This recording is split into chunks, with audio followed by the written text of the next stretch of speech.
Mr. Davis, Mr. Witter, Mr. Brown, Dr. Brown-Burke, Dr. Charles, Mr. Chin, Mr. Clarke, Mr. Cousins, Ms. Crawford, Ms. Daly, Ms. Davis, Mr. Golding, Mr. Graham, Dr. Guy, Ms. Hamilton, Ms. Hannah, Mr. Henriquez, Mr. Henry, Mr. Hilton, Mr. Jackson, Mr. Lawrence, Ms. Lee, Mr. Miller, Ms. Morrison, Mrs. Nita Garvey, Mr. Paulwell, Mr. Phillips, Dr. Phillips, Mr. Robertson, Mr. Robinson, Mr. Sibley,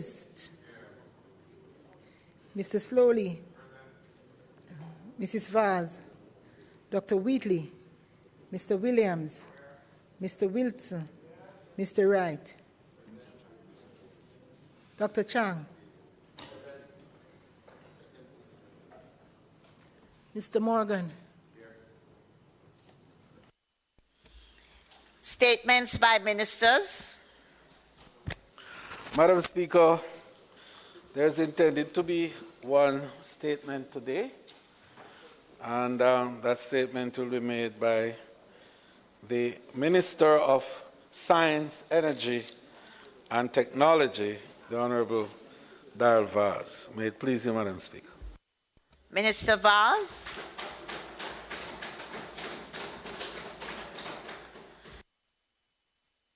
Minister, we have copies of your statement for the opposition. Madam Speaker, I ask for your indulgence. It should be here in about 2 minutes flat. Very well, thank you. Take your word for it. If you'd allow me to start, and I will have it circulated I will. as it comes. Go ahead. In the interest of time. Go ahead, Mr. Vaz. Thank you very much, Madam Speaker, members.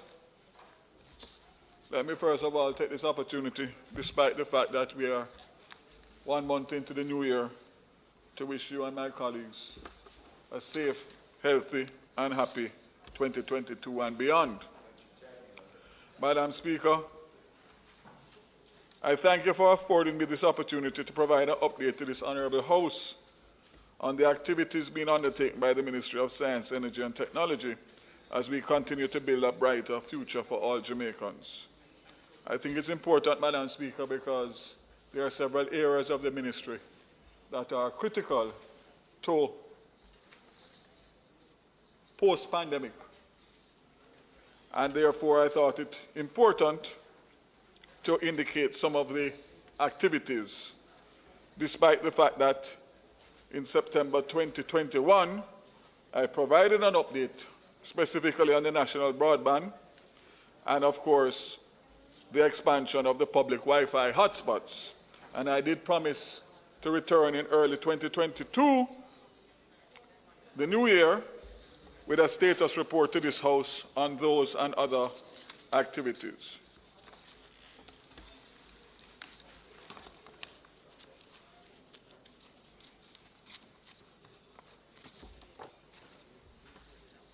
Today I will provide updates on the following: Ministry's legislative agenda, the generation procurement entity, in particular the procurement of electricity, the national broadband, the establishment of the government electrical regulator, and the Joint Petroleum Working Group. Madam Speaker, currently the Ministry has prioritized 10 pieces of legislation as follows: Petroleum Downstream Activities Bill. This bill is to make provision for the regulation of petroleum downstream activities and for connected matters, and to repeal provisions in the Petroleum Quality Control Act and the Petroleum Oil Fuel Landing and Storage Act. The draft of this bill was received from the OPC on July 27, 2021. It is currently under the review by the Ministry, and completion of further drafting instructions is targeted for February 28, 2022. Petroleum Amendment Bill. This bill is intended to replace the Petroleum Act to improve the development and management of petroleum resources. Further drafting instructions were returned to the OPC on November 29, 2021, and further instructions are anticipated to be issued by February 9, 2022 from the OPC. Electricity Amendment, Indemnification and Validation Bill. Ministry embarked on proposed amendments to the Electricity Act to make provisions for the validation and indemnification of individuals in respect of activities related to the Board of Examiners and officers of the Government Electrical Inspectorate. In light of the current review of the Electricity Act 2015 by a joint select committee of Parliament, the validation and indemnification of individuals in respect of activities related to the Board of Examiners and officers of the Government Electrical Inspectorate will proceed without inclusion of substantive provisions proposed for amendments. The electricity net billing regulations. These regulations seek to provide the mechanism for self-generators to sell or otherwise be credited with the value of or for excess power generated to the electricity grid. Latest draft regulations received from the OPC on January 6, 2022 are being reviewed by the Ministry. Electric power wheeling regulations. The regulations seek to implement a regime to provide greater specificity to those provisions of the Electrical Act allowing for self-generators to generate electricity in one location and to utilize the equivalent amount in other locations. Again, the Ministry is reviewing the draft regulations with a view to returning further drafting instructions to the OPC in pursuance of the target for submitting to affirmative resolution by the end of March 2022, again in this financial year. Madam Speaker, Electricity Amendment Bill. The bill is, as originally conceptualized, is to augment the current provisions in the Electricity Act. One, establishing the generation procurement entity by specifying its functions and its constitution and procedures for operations.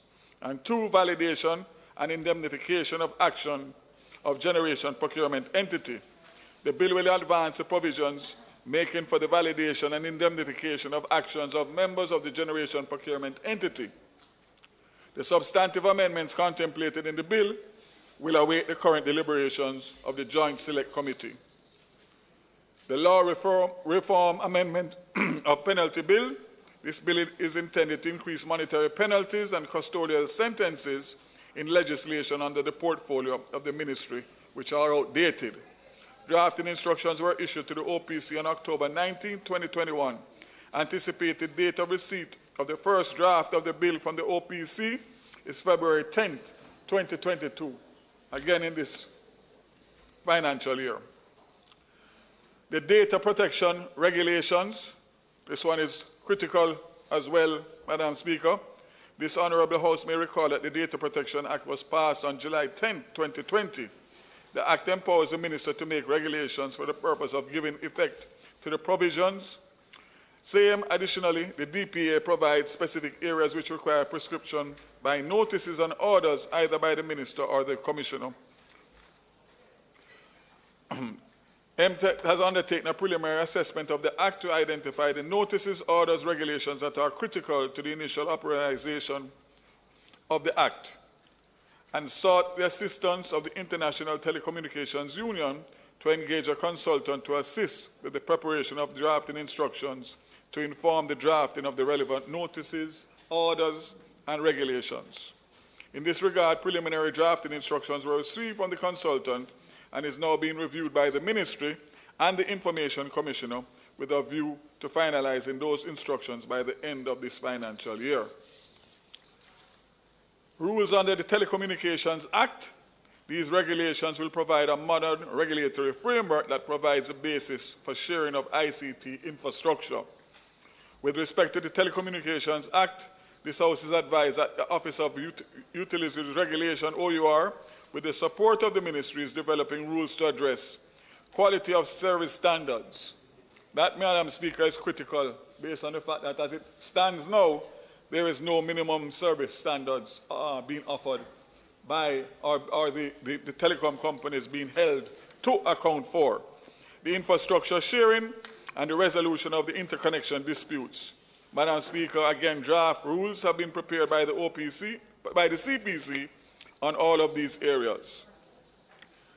Quality of service standards pursuant to Section 44 of the Telecommunications Act. The OUR is empowered to make the rules regarding quality of service standards and resolution of customer complaints.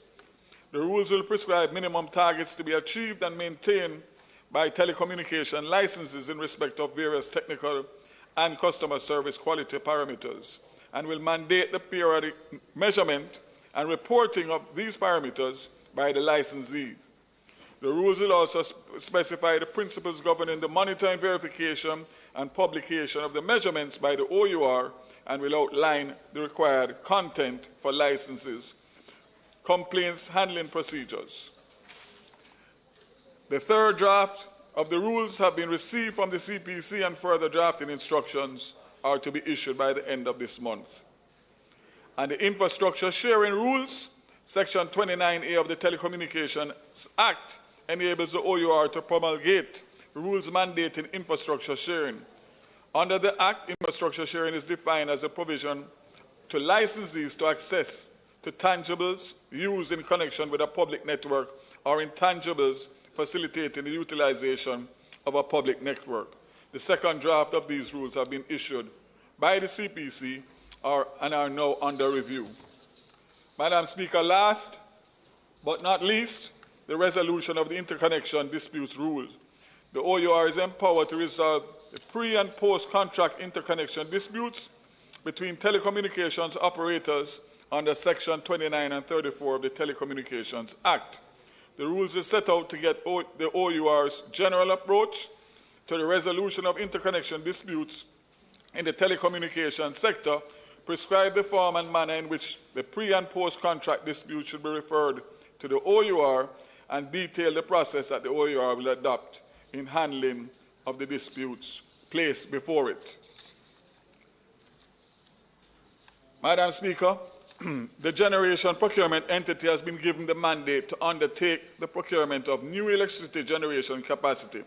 The procurement of new investments in the energy sector to be carried out by the GPE will be based on the approved integrated resource plan, which is a comprehensive decision-making tool and roadmap for meeting Jamaica's 20-year electricity grid obligations. In light of this mandate, Madam Speaker, the GPE is an advanced stage with the IDB for technical assistance to develop draft rules and protocols for the acquisition of new generation capacity, specifically renewable energy. In my sectoral presentation in May 2021, I indicated to the public that they could expect the request for proposals within 6 months. We have experienced some delays, but it is anticipated that requests for proposals will be in place by the second quarter of 2022-2023 fiscal year. And, Madam Speaker, this will allow for all of these companies who have been writing to the ministry with unsolicited proposals, which we have not been able to take any further until such time as the GPE had concluded its work. So this will be a big day for the renewable energy in Jamaica when we actually have an RFP that goes out. Madam Speaker, this Honourable House will recall in my presentation in September 21, I spoke of the various initiatives being undertaken to achieve our goal of becoming fully digital by 2030. At that time, I outlined that the Ministry was working with the Ministry of Education, Youth and Information and the National Works Agency in an effort to expand the government's broadband footprint with the intention to connect over 900 educational institutions to the government network through a tiered system, thus facilitating access to faster internet speeds for teachers and students in schools.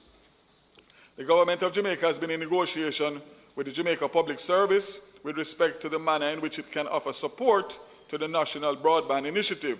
I'm pleased, Madam Speaker, to announce that JPS has agreed to support the initiative by offering the use of its utility poles for the running of aerial fiber. This permission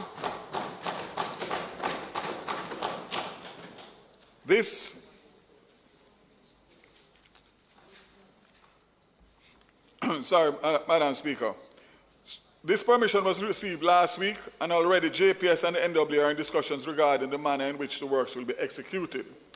Tenders have also been issued for contractors to erect these cables in the parishes of St. Catherine, Clarendon, Manchester, and Westmoreland. While the tender process for the some contractors are complete, the responses to the other tenders are currently being evaluated with a view to completing the tender process in short order. Madam Speaker, I'm also pleased to advise this Honourable House of discussions which are currently underway with Flow Jamaica to provide free access to 2 dark fibre strands on the north coast to supply end-to-end access. The St. James Municipal Corporation, St. Anne Municipal Corporation, or should I say from St. James to St. Anne to St. Mary to Portland, and Portland to St. Thomas. Madam Speaker, Flow has remained consistent in its support of the execution of the National Broadband Initiative. I'm therefore optimistic that the outcome of these negotiations will be quite favorable in short order. I think we have the...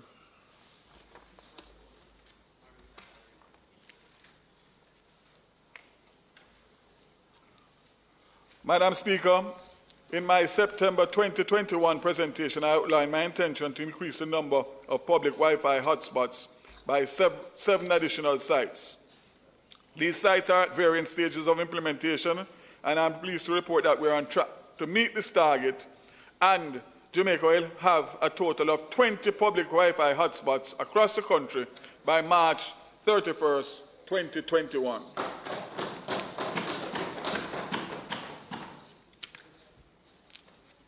Madam Speaker, just checking if they got the... No, we have not, but I've just been reliably informed that they are being brought down by Mr. You have it on. The soft copy is on thing, but we are getting a hard copy as well. Sorry for the delay, and apologies to my opposition counterparts.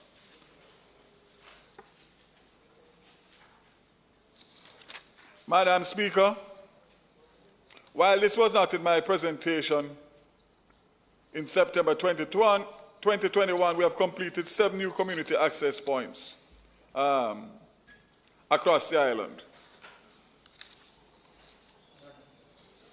This Honourable House will also recall that during my sectoral presentation in May last year, I gave a commitment to fully operationalize the government electrical regulator at the end of a 3-month transition period, which began on April 21st, 2021.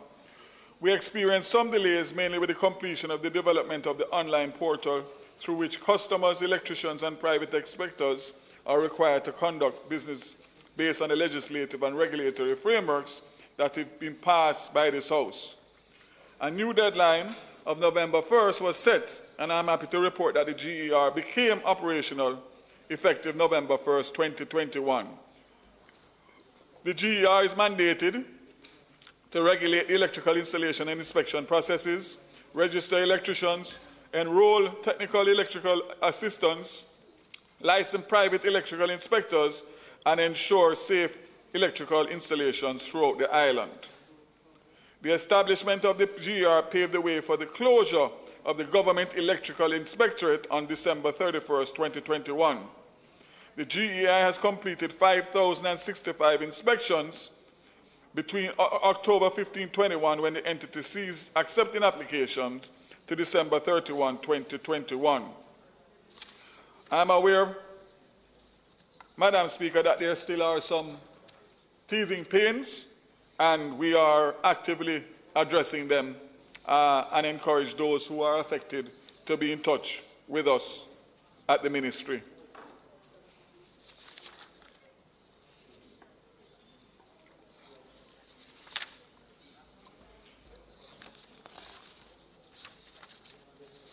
Madam Speaker, the Let me say once more about the GER. One of the benefits of the new system is the ongoing examinations for electricians.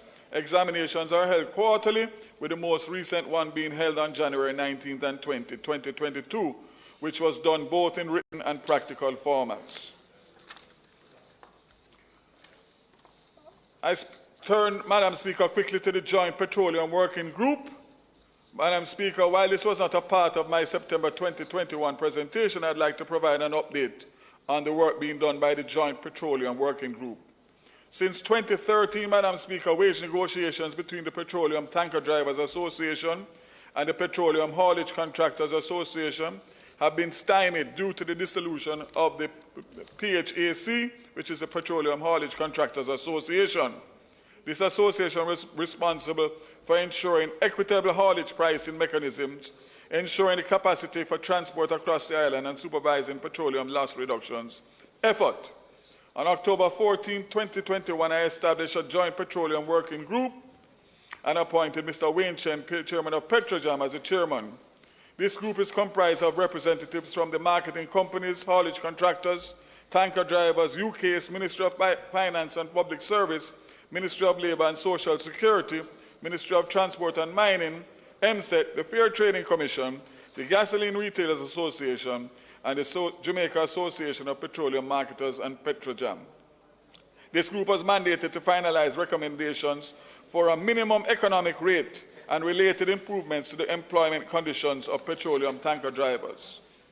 Madam Speaker, the Joint Petroleum Working Group agreed on a minimum economic rate of $1,000 per hour based on the industry norms in relation to hazardous materials and risk factors.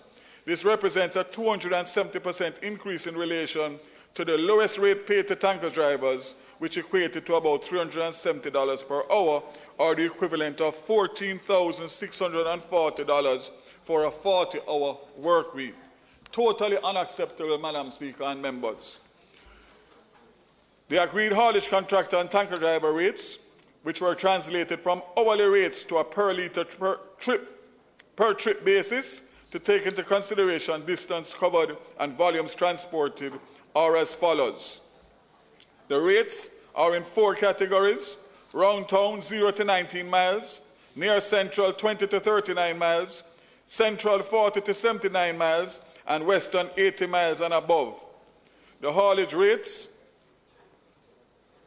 in Jamaican dollars per litre is the basis for the rates. And for the round town 0 to 19 miles is $1.20, near central 20 to 39 is $2, central 40 to 79 $2.50, and western 80 miles and above $4. And the new tanker driver per litre, the new tanker driver rates is 20 cents for 0 to 19 miles, 32 cents for 20 to 39 miles, 39 cents 40 to 79 miles, and 62 cents for 80 miles and above. These rates were derived competitively, and they do not include general consumption tax. So, Madam Speaker, I think that this is a big step in relation to some equity as it relates to the tanker drivers and haulage contractors. Madam Speaker, my last presentation advised this Honourable House of the foundational work taking place to ensure a thriving electromobility environment and the establishment of the Electric Vehicle Council and the drafting of e-mobility strategic framework. Madam Speaker, I'm pleased to report that a Cabinet submission has been drafted seeking approval of the strategic framework that was developed after extensive consultations with stakeholders, and the submission was forwarded to the former Ministry of Housing, Urban Renewal, Environment and Climate Change, Transport and Mining, the Attorney General's Department, Ministry of Finance and the Public Service, seeking their comments and recommendations. Ministry of Finance and the Public Service has developed a Cabinet submission to seek approval for the fiscal framework policy to govern electric vehicles in Jamaica. This submission was also subject to consultation. Madam Speaker, following the sharing of this submission, the Ministry of Finance and the Public Service has sought the assistance of the Ministry of Science, Energy and Technology and the Inter-American Development Bank in resolving issues regarding cost-benefit analysis specifically related to fuel. Madam Speaker, MSET and the IDB met on Monday, December 13, 2021, where the IDB agreed to provide the assistance required. The recommendation for the analysis has been withdrawn. The recommendation for the analysis has been withdrawn, and the Ministry of Finance and Public Service can proceed with the Cabinet submission. It is expected, Madam Speaker, that the matter will go to Cabinet in short order, meaning in the upcoming weeks. And, Madam Speaker, let me just say that we are still on track to try and have the implementation of our e-mobility policy by April of this year, which would signal the new fiscal year. In closing, Madam Speaker, this Honourable House will recall that in 2020-2021 sectoral presentations made by my predecessor, the Honourable Favour Williams, on the modernisation of the portfolios across the ministry, particularly in energy and technology portfolios. New institutional arrangements were effected, including the closure of NESOL, National Energy Solutions Limited, the PCJ, Petroleum Corporation of Jamaica, Government Electrical Inspectorate, and Petroleum Ethanol Limited, all of which were closed and are in the winding up process. Madam Speaker, there is also advanced activities to effect institutional changes to the Jamaica aircraft refueling services, as Cabinet gave approval for the cessation of the joint venture with British Petroleum. The science portfolio is also being reviewed. In tandem with the transformation agenda, it is a priority of the strengthening of governance across the ministry's portfolio. I do not need, Madam Speaker, to rehash the problems that have plagued the ministry over the past decades, but as I said in my statement at the appointment of new boards in December 2020, transparency and trust must guide our actions. It is this commitment to those principles that we have assembled the best and brightest minds to give quality oversight to all public bodies under this ministry. In keeping with this priority, I turn my attention in closing to the Post and Telecommunications Department and its operations. The accounting officer of the ministry has invited key entities within the country's anti-corruption framework to conduct investigations on some aspect of the operationals of the PTD, Post and Telegraph Department, and to subject the entity to an audit. I will await the outcome of the audit to satisfy myself on the state of compliance with good governance as far as this entity is concerned. Madam Speaker, in concluding, I want to assure the House that this ministry will continue to work towards building a brighter future for all Jamaicans despite the challenges of the pandemic. I thank you.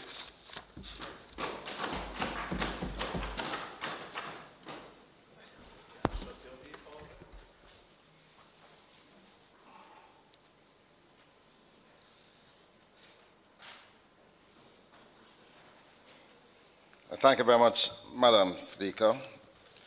I want to thank the Minister for a comprehensive presentation, and if I were cynical, and if it were some weeks before his reinstatement in the Cabinet, I would have questioned motives, but his motives cannot be questioned today because he's firmly back in the Cabinet.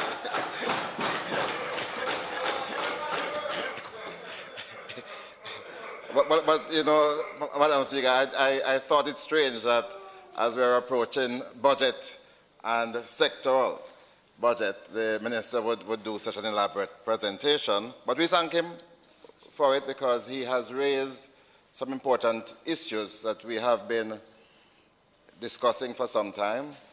And I would just want to respond briefly.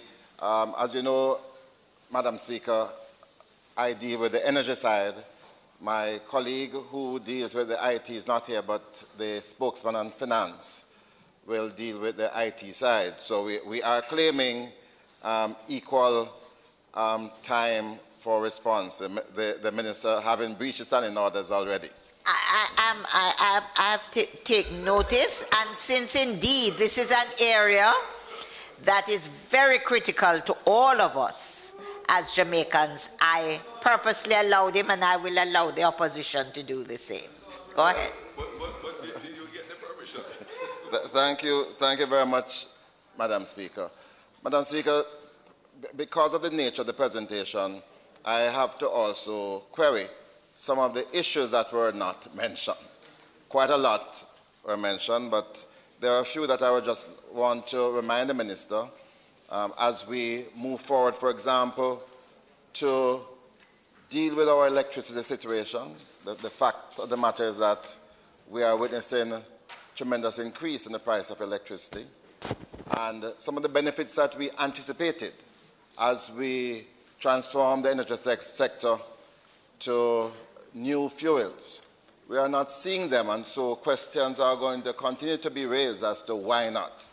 And one of the outstanding things is the draft regulations that we left there in 2016 in relation to the sale and distribution of LNG in Jamaica.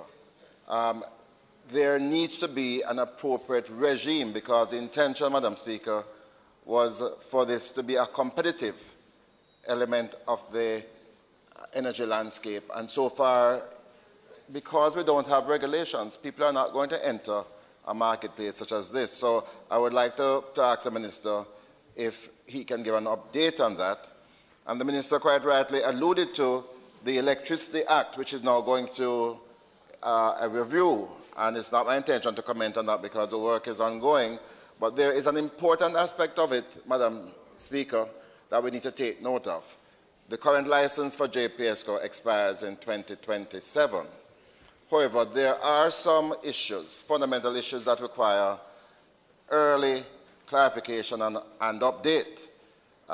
One that my colleague, the leader of opposition business, is quite concerned about is the ability of persons, businesses that are engaged in the special economic zone, whether or not, as was my contention, they ought to be free from establishing not only their own private electricity system, but to be able to distribute within that framework the energy, the electricity that is generated from their established network.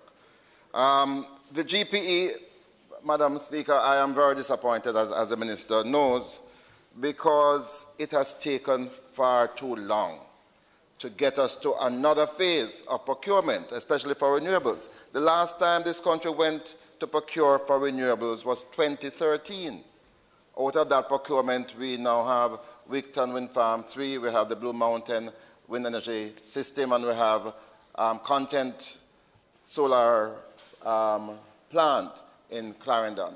We haven't had a procurement for renewables since then, and it has to do with the slow pace of getting these things done.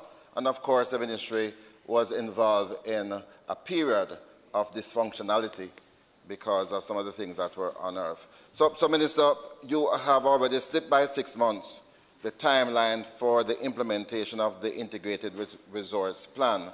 And it is our hope that when you speak in the sectoral debate, you'll be able to give us a definitive time as to when the procurement will start for new, especially renewable energy. Similarly, Madam Speaker, I would like to comment on the regulations that are now unfolding in relation to both net billing and wheeling. The truth of the matter is that we have been proceeding to issue licenses for net billing. In fact, before I left, we had gone over 200, I think close to 400 licenses. So the lack of regulations did not stop us from moving. And again, I would urge the Minister that in relation to both net billing and wheeling, we don't continue this long pause, but we resume because the current law does provide for licenses to be issued. You don't have to have all the regulations in place. You don't have to have perfection before you can implement some of these meaningful measures that will see an improvement in the energy system in Jamaica. Just two more issues I would like to raise. The Minister has now, and we say thankfully, established the government electricity regulator. Again, it's been too long in coming from 2015, but we are pleased that it is now finally up and running. And in relation to the matter of the PCJ minister, probably you can update us. You did mention in the statement that these bodies are now terminated. I still have a question because I'm still understanding that redundancy payments have not been made to some of the staff members of the former PCJ. So if you can clarify that. And Minister, you know I was going to ask you about Petrojam. Petrojam has been in the news in a negative way for some years now. There was a committee appointed by the Prime Minister to review the operations of Petrojam and to make certain recommendations. Those recommendations were made 2-3 years ago. Minister, it is important that the country be told now, where is the government going with Petrojam?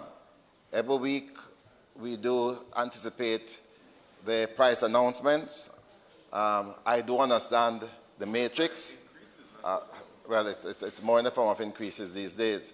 But Madam Speaker, it is important for the country to be told whether or not Petrojam's operations, that is, as a refinery, is going to be continued, or whether or not the recommendation for the closure, really, of the refinery is going to be acted upon. I still believe that that matter is so far-reaching and fundamental that that should really be debated right here in this Parliament. And finally, the Minister adverted to the issue of good governance. One of the things that I recall doing in 2012 when I became Minister for Energy again was to organize a special session with all the boards, all the agencies, to meet with the then Contractor General's office, to go through and understand from that office the issues affecting good governance.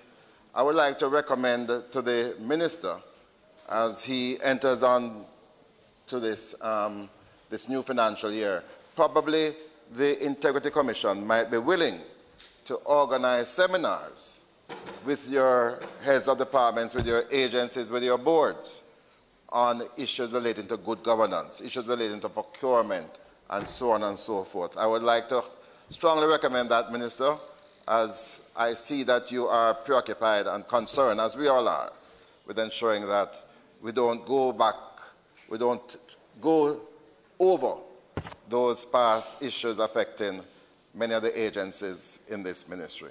Thank you very much, Madam Speaker.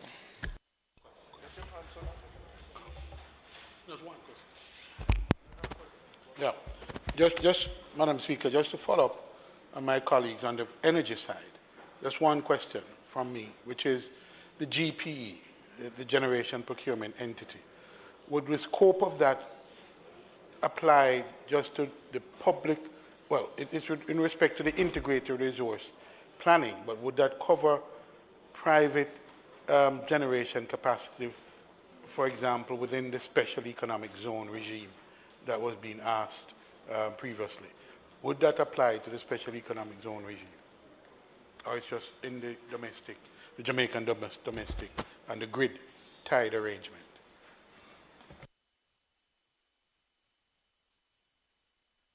Madam Speaker, at the moment I don't think it does, member, but I will check to see exactly that question that you asked.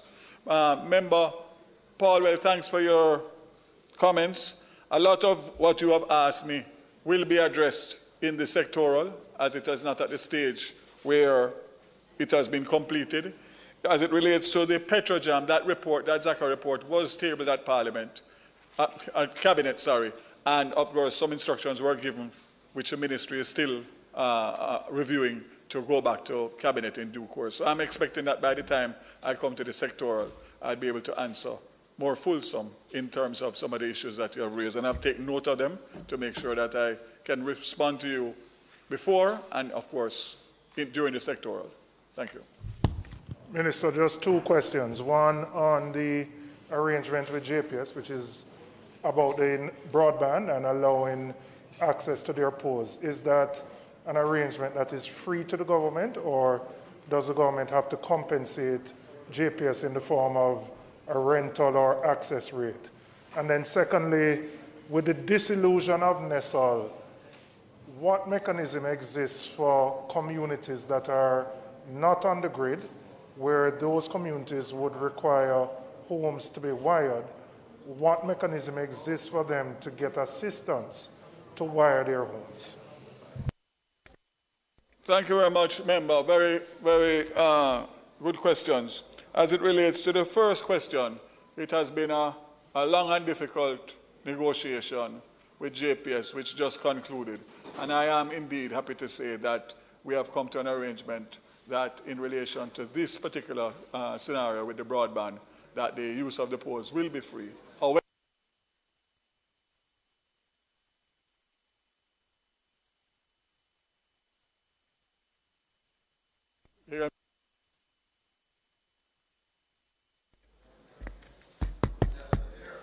yes. So there is a broader policy issue that is being worked out between the National Works Agency, etc., which is to do with the rights of way. Because as you know, with the telecom companies being private now as against being owned partially by government, and JPS the same, there is some grandfathering that needs to take place and some negotiations. So I'm pleased to say that the Ministry of Economic Growth and Job Creation, for where NWA falls, and MSET are working now to come up with a final policy, which will obviously mean that in relation to the rights of way of government's property, there would have to be some compensation if it is that they are going to intend on charging. However, I must say that it has been quite a few months and it has not been easy. And I had a meeting with the new chairman of JPS just last week, and was able to get the commitment out of JPS after that. So it is a big win in terms of being able to fast-track the broadband, which we so badly need, and they realized it and saw it. In relation to NESOL, as you know, that was transferred from the Ministry of Science, Energy and Technology to local government and community development. That there, the Ministry of Local Government, to my knowledge, is trying to come up with the necessary expertise within the ministry or outside of the ministry to come up with a implementation project.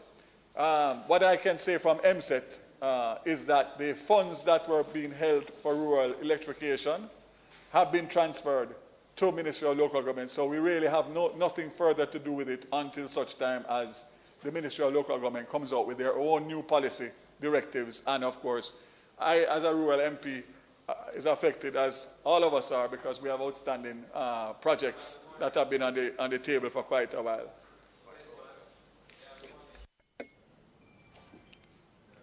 Oops. Thank you very much, Madam Speaker. 3 very quick questions, Minister. I know that in terms of the National Broadband Initiative, the idea is to make sure we are fully digital by 2030. I wanted to ask because I see that most of our commitments worldwide for 2030, SDGs, etc., we are kind of behind schedule and missing some. So I wanted to find out, one, whether or not you are still on target to make it fully digital by 2030. And in that aspect as well, I wanted to ask, because I think it was the Minister of National Security who spoke about the southern band of Kingston and St. Andrew and what is happening there in terms of youths at risk and the crime situation and so on. And I'm not sure if in doing this National Broadband Initiative, any concern or focus was to be paid to that southern band, especially because what we're seeing is that in trying to build back better, we have to focus on vulnerable communities. So I would expect that that community along the southern band would be a priority. So I want to ask you what's happening there as far as the National Broadband Initiative is concerned. Then secondly, it has taken 5 months to do the first 60 sites, and you are committing to complete the next 130 sites in 3 months. I just want to make sure that that is not, I know it wouldn't be youthful exuberance, but it's not just simple optimism that is guiding that one. And then as it relates to the community access points, my question is similar to the one around the National Broadband Initiative, which again is, I see the 7 community access points that were done. I'm just wondering again, in terms of our vulnerable populations, where we know the inequity, the digital divide is really, really present, if there is a focus to make sure that those communities are brought up, because they need a little bit more bringing up than others. And I'm concerned about that because I didn't see a specific focus, and I'm wondering about what's happening to those who have been left behind before. And just to assure you that the broadband initiative, which is both a short-term, long-term, is well advanced, and we are collaborating with all the key ministries as the rollout comes about.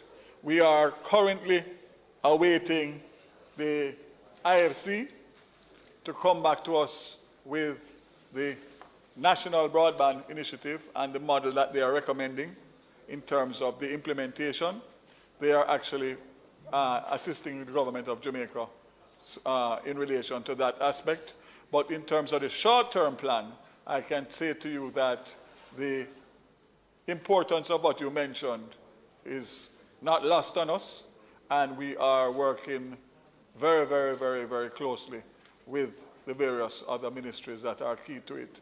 As it relates to the 189, the 3 Wi-Fi, community Wi-Fi, I can say to you that the procurement in relation to the 189, 50 odd are already implemented, and the procurement for the other balance to make up the 180, the 132 is far advanced. What will happen now within the month of February and March is the actual implementation by the contractors who have won the bids, who have assured us that they can meet the deadline. So I'm still setting March for the end of the financial year, and of course you know that the end of the financial year brings other issues with it because the money has to be spent, and I have no intention of returning that money to the consolidated fund.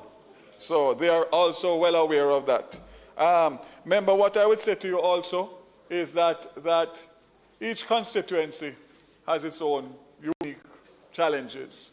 And therefore, if you feel that there is a need for special emphasis and priority to be given because of the issues that you raise, which include national security, we're more than happy to look at that and to work with you with a view of making sure that obviously the citizens benefit as a result of the equipment that can be utilized by the police in their fight against this pandemic named crime.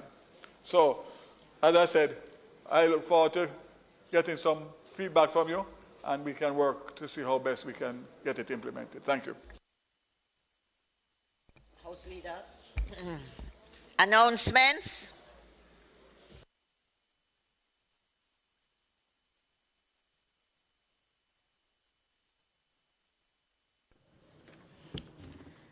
Laid on the table of the House today are the following: the Irrigation Licensing of Authority Order 2022 and its resolution, the Terrorism Prevention Designated Reporting Entity Trust and Corporate Services Providers Order 22 and its resolution, the Road Traffic Regulations 2022,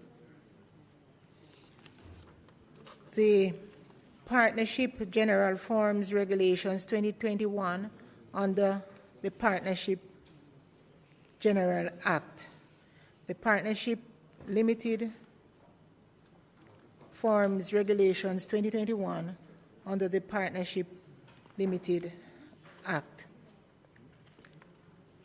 Certified Appropriation Account for Head 6,000 Office of the Services Commission for the year the years 2013, 2014, and 2014, 2015.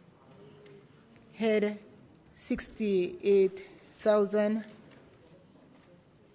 and 68,000C for the Ministry of Transport and Mining for the years 2019, 2020, and 2019, for the years 2019, 2020, respectively.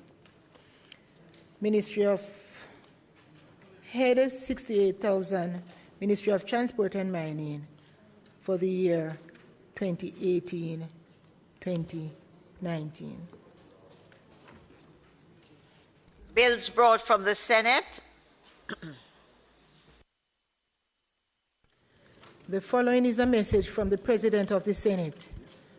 To the Honorable House of Representatives, I have the honor to advise the Honorable House of Representatives that on the 28th day of January 2022, a bill entitled An Act to Amend the Sisters of Mercy of Jamaica, British West Indies Incorporation and Vesting Law, 1954, to make provision for the replacement of the offices which constitute the Sisters of Mercy of Jamaica, British West Indies, to make provision for the Sisters of Mercy of Jamaica, British West Indies, to be conferred with express powers to govern its management and administration, and to validate and indemnify acts carried out by the Sisters of Mercy of Jamaica, British West Indies, in good faith during the period commencing on the 12th day of April, 1954, and ending on the day of commencement of this act, was passed in the Senate without amendment.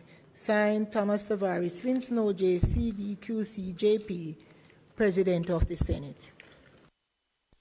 Petitions, papers, reports from committees. Reports from committees. Madam Speaker, I'll have to seek recommittal of this item so as to allow for the report of the PAAC to be submitted at a later point in the proceedings today. May it please you to proceed, therefore, to notices of motions given orally. Notices of motions given orally. Madam Speaker, I beg to give notice that at the next meeting of the House, I'll move to introduce and have read a first time a bill shortly entitled the Jamaica Development Bank Repeal Bill 2022.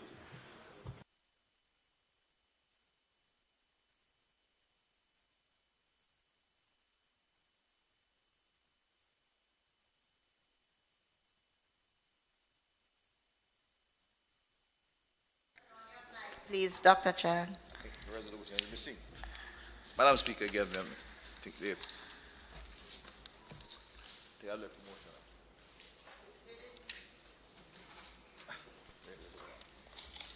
Oh, sir. Madam Speaker,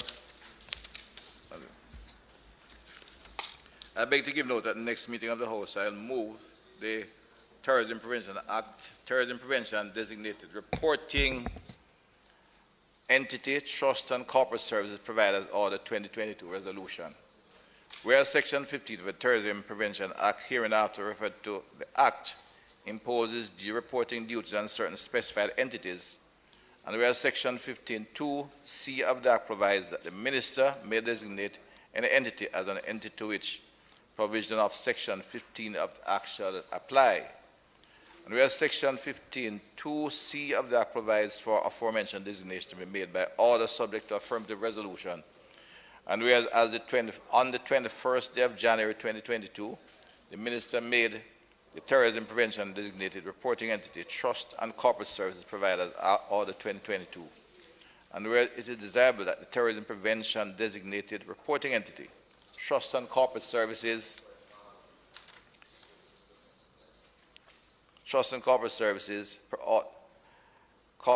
Provider Order 2022 be affirmed, and therefore be it resolved by this Honourable House as follows. 1. The resolution may be cited as the Terrorism Prevention Designated Reporting Entity, Trust and Corporate Services Providers Order 2022 Resolution. 2. The Terrorism Prevention Designated Reporting Entity, Trust and Corporate Services Order 2022 is affirmed. Madam Speaker, I further beg to give notice that at a later stage I will move for the suspension of standing orders to enable me to take this motion.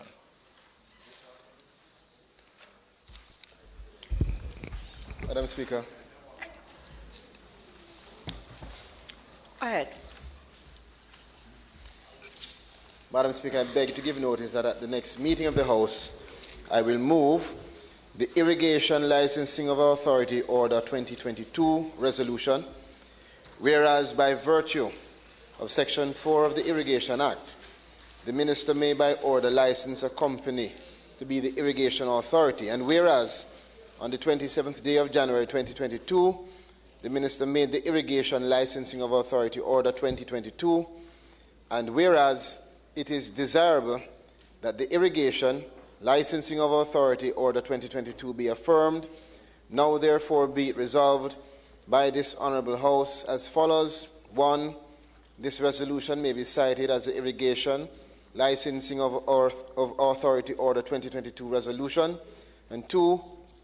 The Irrigation Licensing of Authority Order is hereby affirmed.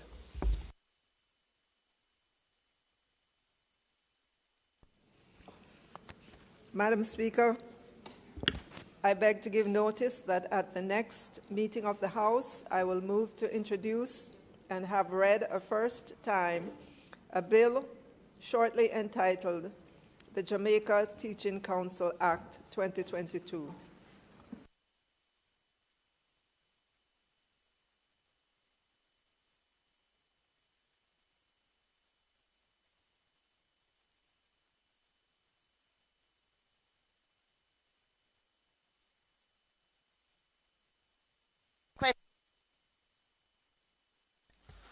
Madam Speaker, the Minister of Finance will answer questions today in his name, preferred by the member from East Kingston and Port Royal, questions 15 and 16.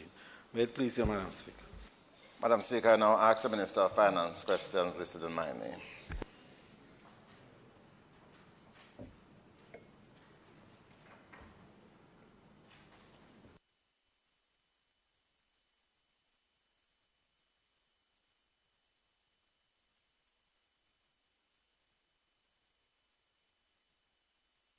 Minister Clarke.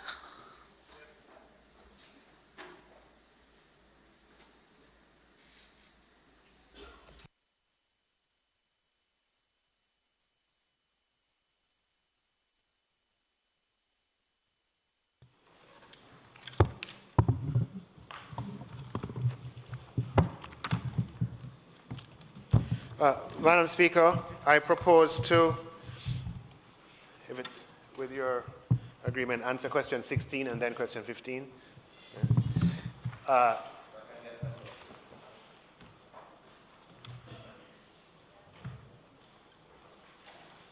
Question 16. Would the Minister provide an update on the restoration works at the powerhouse following the recent explosion and fire at Jamaica? The reconstruction process is on track and will take place over 3 phases. In phase 1, which should occur by June 2022, Jamaica expects the recommencement of operations at up to 50% of capacity, using steam from a set of boilers now being installed. It is expected that mining operations and associated jobs will begin to be restored in the weeks prior to the resumption of production. By the end of September 2022, Jamaica expects to be back at 100% production, which will mark phase 2. Production costs should then be lower than in phase 1, but still not at the most efficient levels possible, because in phase 2, Jamaica will still be relying on the temporary steam solution. Phase 3 involves the building of the powerhouse. Jamaica is considering a number of strategic options for achieving this. It is anticipated that completion of this reconstruction will be achieved by 2024. Would the Minister state if a claim has been made on the company's insurance and what is the value of the claim?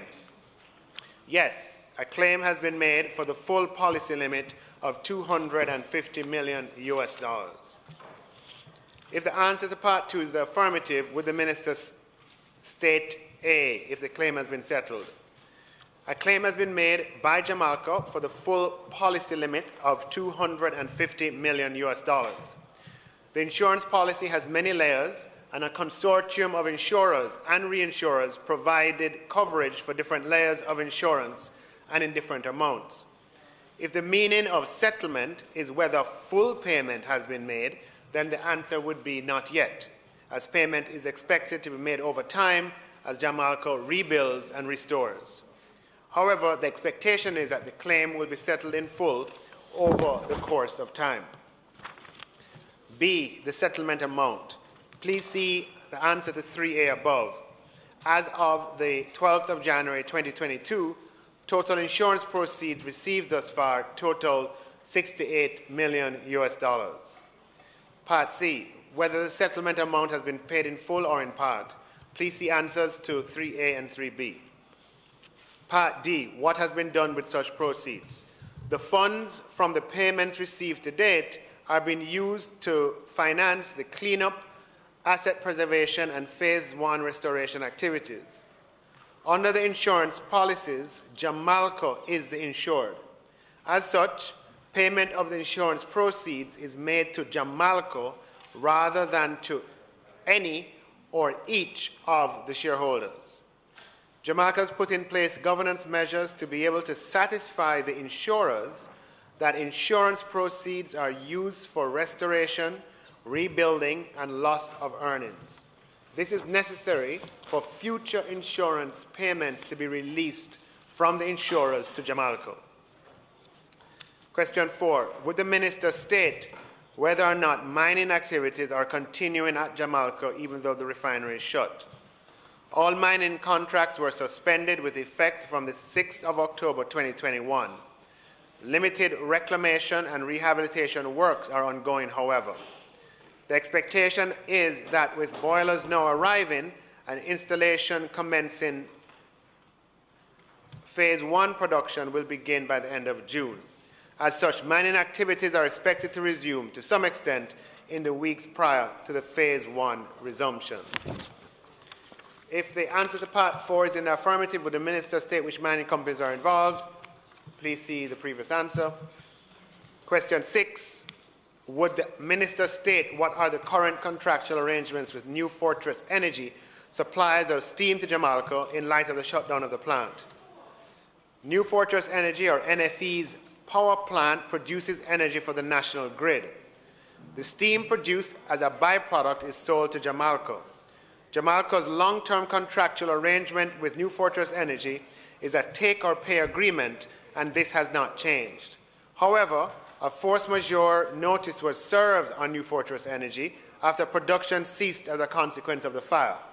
Since the fire, Jamalco has not made any monthly payments to New Fortress Energy under this contract.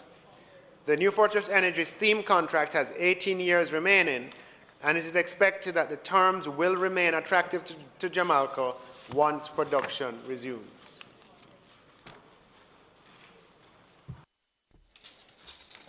Thank you, Minister. Just two or so follow-up questions.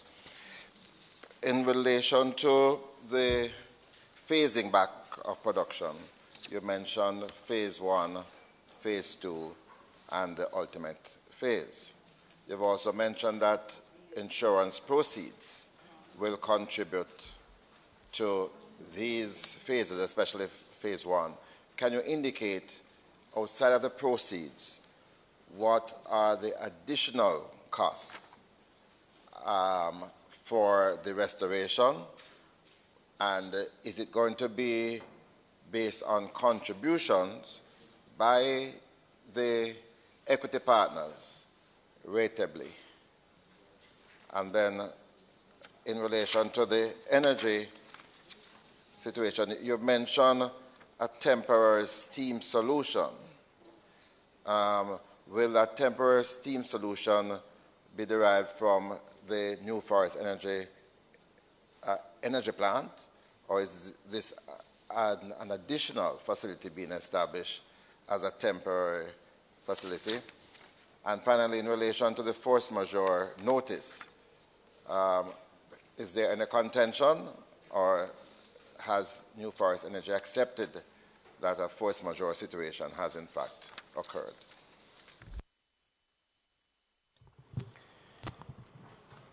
Thank you for those follow-up questions.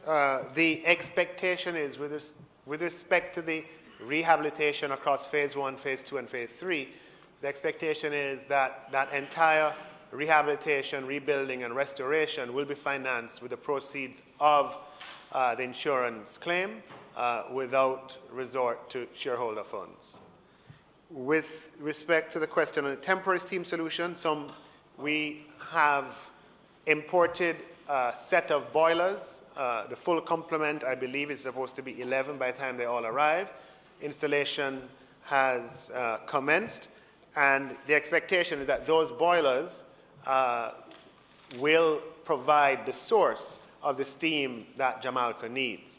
Now, it is quite possible that the fuel supply for those boilers could involve some kind of arrangement with NFE, which of course are suppliers of a particular kind of fuel.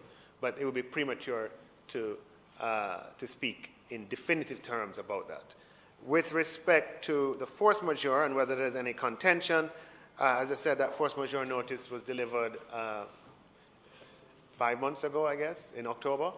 And my understanding is to date, I'm not aware of any contention to that claim. I'm not aware.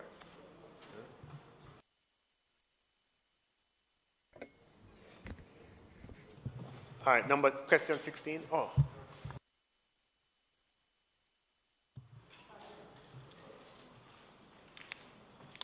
Okay, I propose to answer question 16. No, sorry, question 15.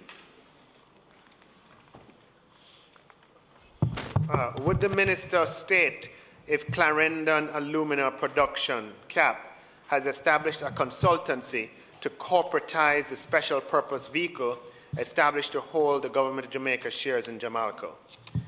The incorporation of Jamaica has been the policy goal spanning consecutive administrations. In pursuit of this goal, CAP has hired in the past, and it continues to hire, professional services firms to help work through the myriad legal, financial, tax, accounting, transaction, and regulatory issues that need to be successfully navigated for incorporation to be successful. If the answer to part 1 above is in the affirmative, would the minister state whether a contract for the consultancy has been awarded? The question is based on a false premise. The notion of the consultancy in reference to the incorporation exercise is a false one. Over a number of years, CAP has sought legal, tax, regulatory, finance, accounting, and transaction advice from local and international professional services firms in pursuit of the policy goal of incorporation of Jamaica. The procurement method to select the consultant, referring to question 1, the answer to question 1, part A, the premise of the question is false. Question, I believe it's 2, even though it's numbered. No, sorry, it's question 3. If a contract for consultancy was awarded, would the minister state if the contract awardee is CCPA Capital Partners, a company registered in Belize? Remember, a company called CCA Capital Partners was awarded a contract in June 2019. This company was registered in Belize. However, to the best of my understanding, its place of registration was moved to 139B Orange Street, Kingston, in early 2020. Would the minister indicate whether CCPA Capital Partners have a track record in corporate consultancies? Again, that's not within my portfolio responsibility to opine on a firm. So I'll just say, to the best of my understanding, when CCA Capital Partners was engaged by CAP, it was essentially a sole proprietorship. I believe that the sole proprietor would have had a track record in debt financing, given that he was once head of corporate banking at a leading financial institution in Jamaica.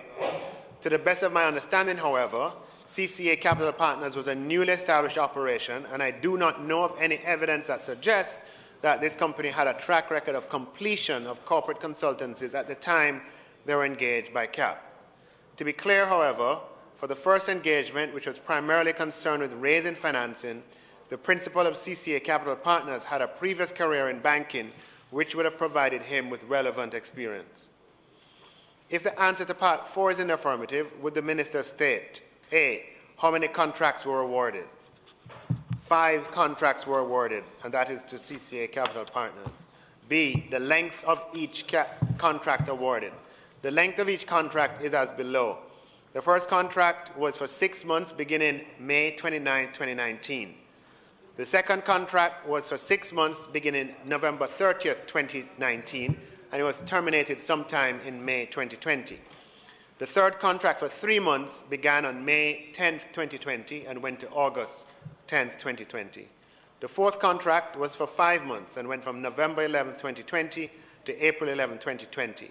There was an addendum to that contract on February the 1st, which ran concurrently for 3 months with the fourth contract. So the fourth contract and an addendum to the fourth contract, which ran concurrently for 3 months.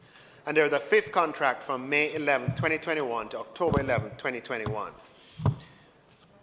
Part C, the value of each contract. According to the documentation, the following were the associated fees of each contract.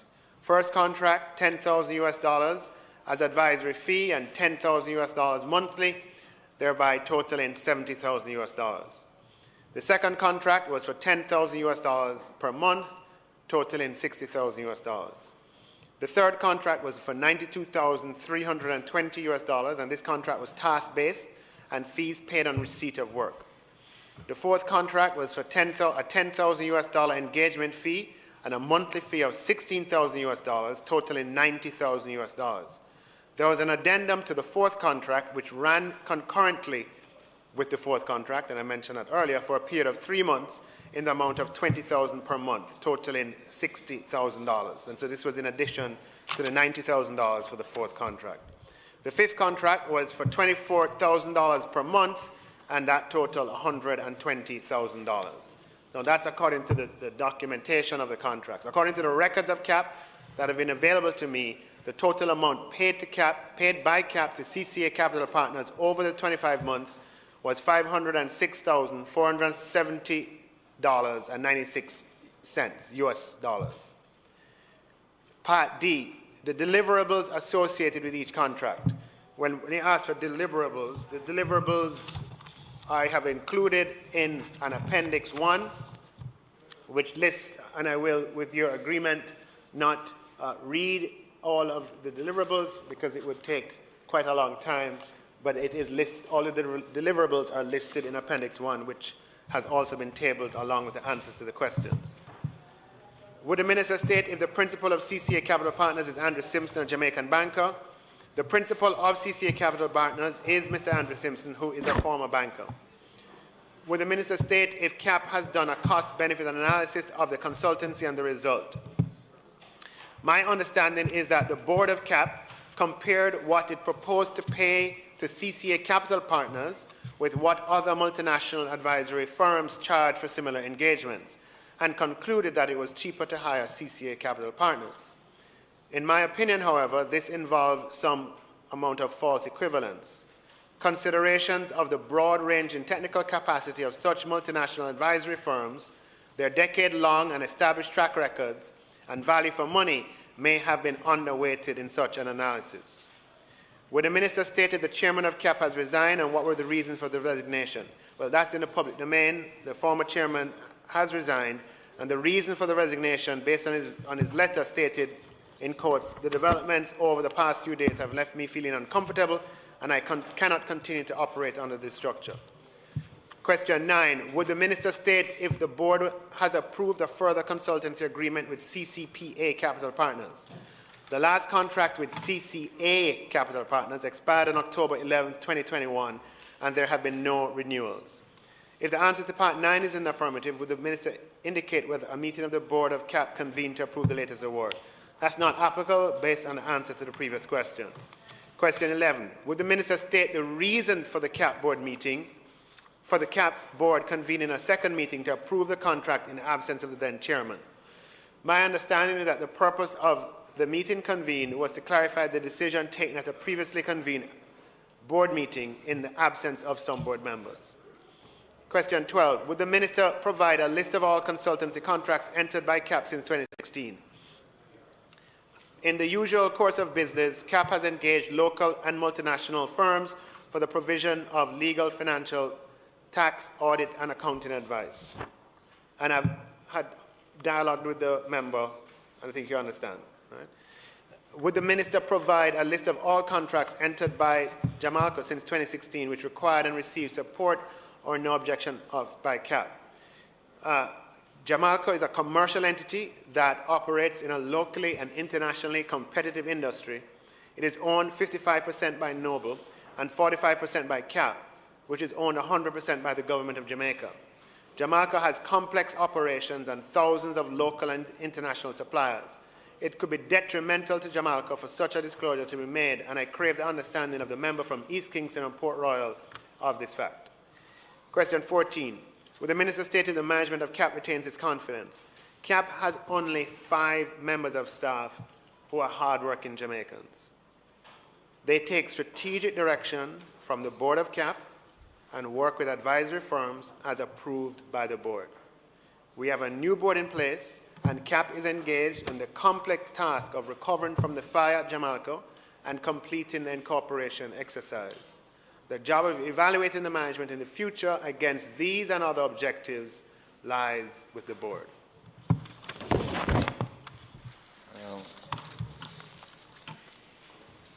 Thank you, Minister. You had raised with me, and I had agreed that the aim of the question is to focus on what occurred with the company, CCA Partners, and it was my intention for you to dig up every contract with other companies, and so I had agreed with you that we wouldn't press for that information. But I'm just trying to be clear on the answers that you have provided. So you did say that the award was made to CCA Partners without a tender process. Well, in your answers, I wasn't clear on what was the process to determine that this company had the requisite skill sets, experience to pursue this very expensive work. The work amounted to 76 million Jamaican dollars. So I still wanted to hear on that. And yes, you have indicated by way of an appendix sent to me as to whether or not the objectives were met. And the primary objective was to advise the government in relation to the pursuit of corporatizing the entity. That is my understanding as to the main reason behind this contract. Would you say how close we are to that, and whether or not the company's guidance assisted? My own understanding is that we are still very far away from corporatizing, and that Jamaica itself would have benefited from its own consultancies in relation to the act of corporatizing. So if you could just comment on the role that CCA Partners played, that the primary purpose was to enable both parties, CAP and Noble, to get towards corporatization, and thirdly, how far away are we from that endeavor? You've also mentioned that the fourth contract, which was for 5 months, that in that fourth contract there was an addendum signed in February 2021. Could you explain what was that addendum about, and probably to indicate the specific value of that?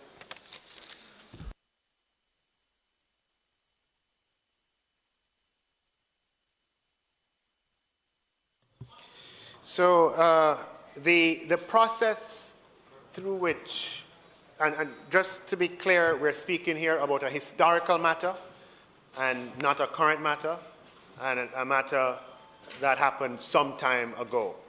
Okay?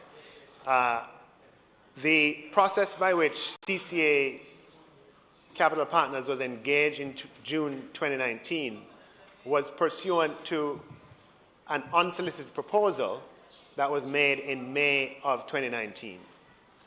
Now, you will be aware that over a period of time,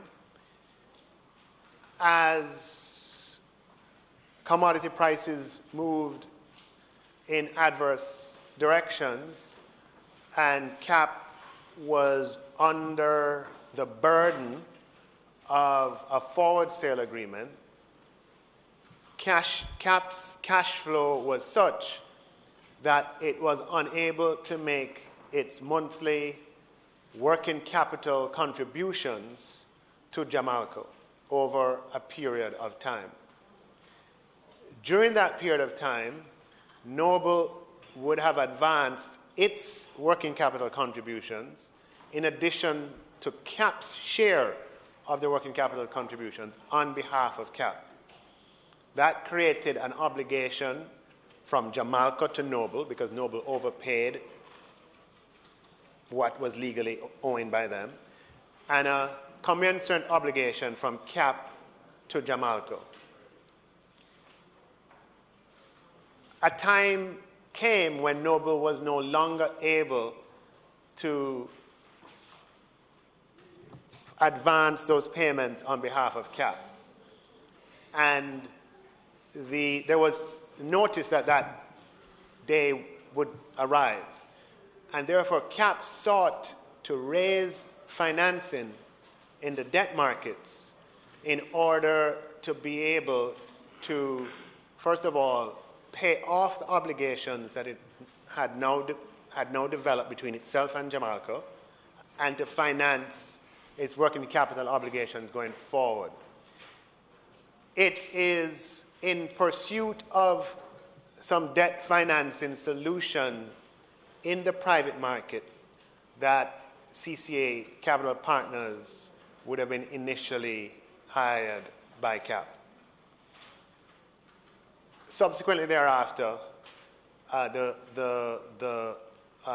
having been made aware of the problem, the Ministry of Finance and Public Service agreed to advance a loan to CAP that would accomplish the objectives for which CCA Capital Partners was initially hired. And the best interpretation of what happened is that CCA Capital Partners was there and available, and the scope of work continued beyond the initial scope, which was limited mostly to financing.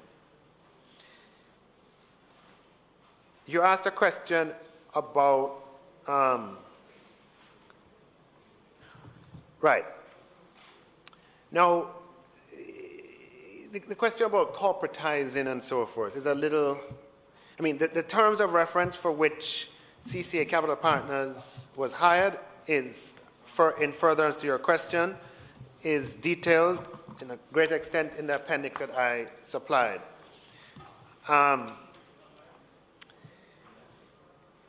The Board of CAP, I think, was under the belief that they needed advice, and they went out and they sought it. The incorporation process on behalf of the government of Jamaica was being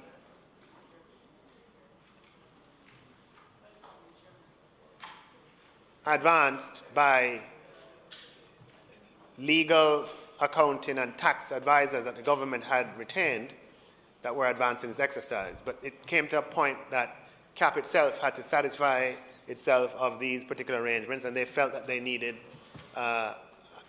guidance, and they went out. And I mean, this CCA Capital Partners would have been providing this, or seeking debt financing on their behalf, and that need came to an end at a particular point, and the best interpretation of what happened is that CCA Capital Partners was then asked to advise CAP and board members of CAP on some of the matters that it would have had to consider to do with the incorporation exercise.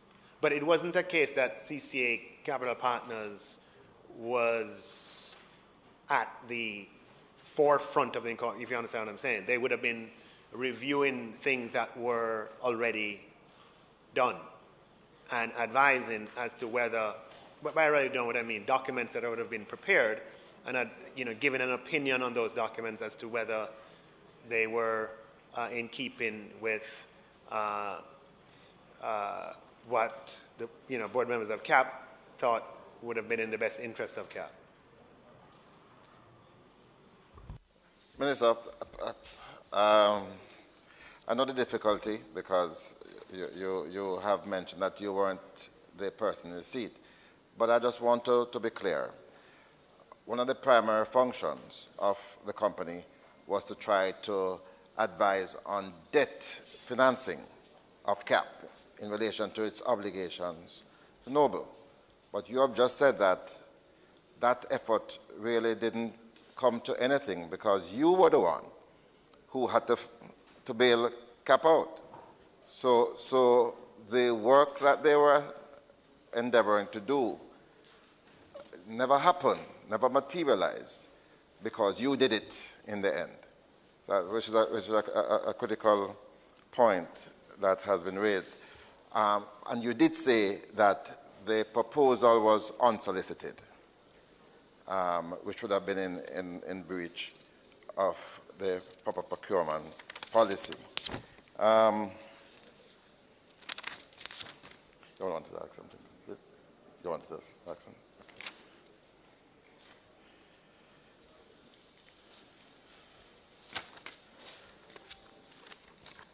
No further questions?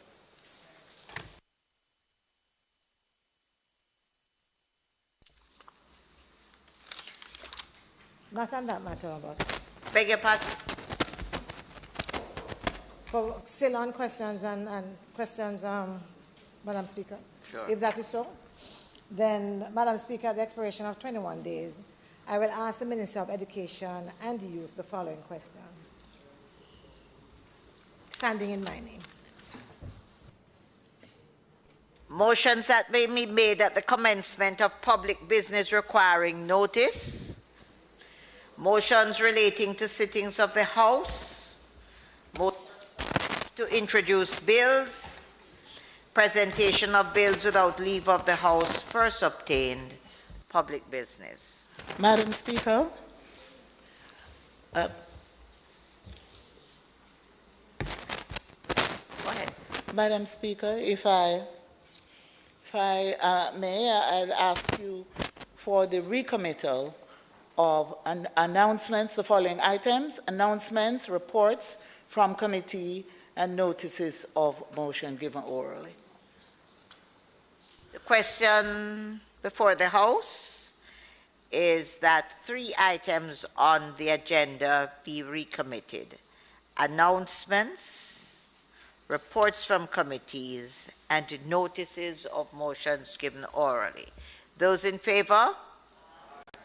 Those against? The ayes have it. So we're now going to recommit the item announcements. Also laid on the table of the House today is a copy of the report of the Public Administration and Appropriations Committee on its deliberations on the 3rd supplementary estimate of expenditure for the financial year ending March 31, 2022. Reports from committees. Madam Speaker, I beg to lay on the table of the House a copy of the report of the Public Administration Appropriations Committee of the House of Representatives on its deliberations on the 3rd supplementary estimates of expenditure for the financial year ending March 31st, 2022. Minister Shaw, do you?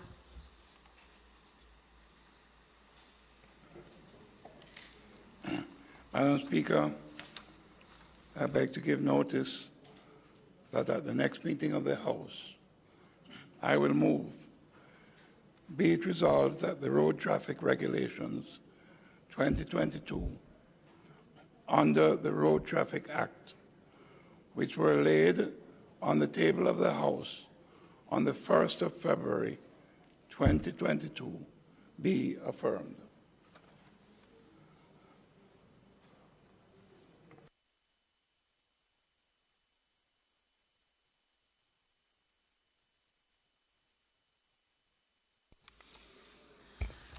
Minister Clarke.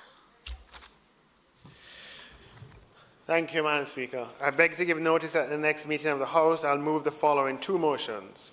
One, be it resolved that the Partnership General Forms Regulations 2021, which was laid on the table of the House on the first day of February 2022, be affirmed. And secondly, be it resolved that the Partnership General Forms Regulations 2021, which was laid on the table of the House on the first day of February 2022, be affirmed.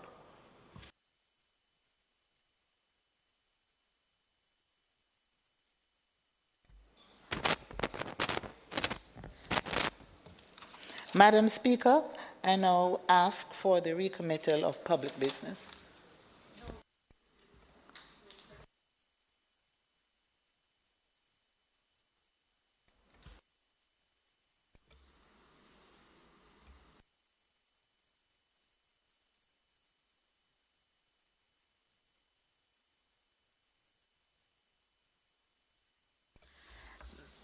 Members, before the House is a question that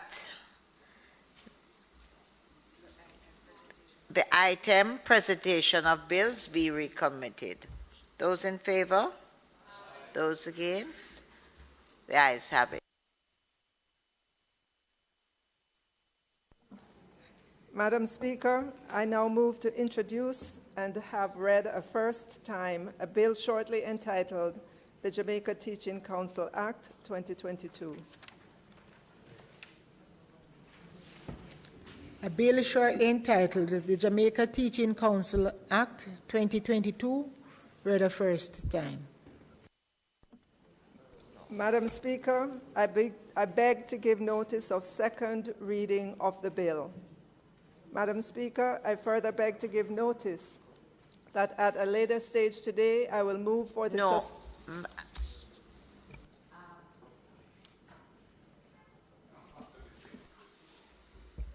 We're having the second reading of the bill today.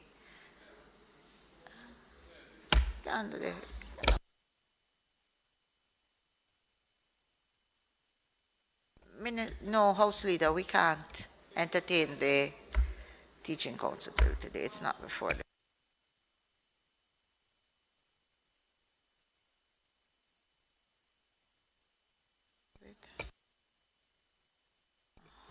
Which is too untidy.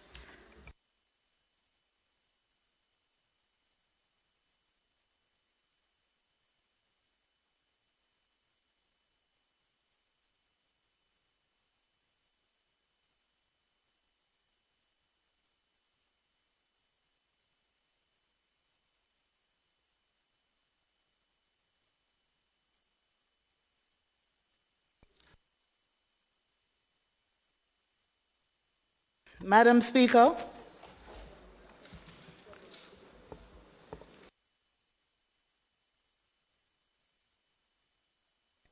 Madam Speaker, we are now at public business, and I ask for you to call on Mr. Phillips. Thank you at this point. Members, we are now at the item public business. Chairman, PAC.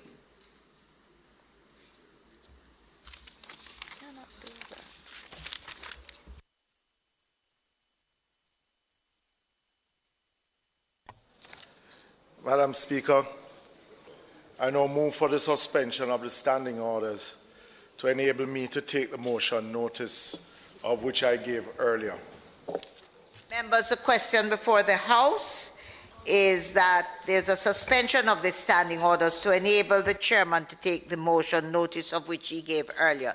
Those in favor? Those against? The ayes have it. Thank you, Madam Speaker. Madam Speaker, the third supplementary estimate for the financial year 2021-22 came to the PAAC last week, Wednesday. It reflects the reallocation of 1.031 billion within the recently approved second supplementary estimates, leaving the total budgeted expenditure for financial year 21-22 unchanged at $893 billion. Of the amounts to be reallocated, 836.88 million is within the recurrent expenditure and 194.29 within the capital budget. The closure of Head 21,000, Ministry of Housing, Urban Renewal, Environment and Climate Change, and transfer of its functions to Head 19,000, which is Ministry of Economic Growth and Job Creation. The establishment of Head 27,000, the Ministry of Legal and Constitutional Affairs,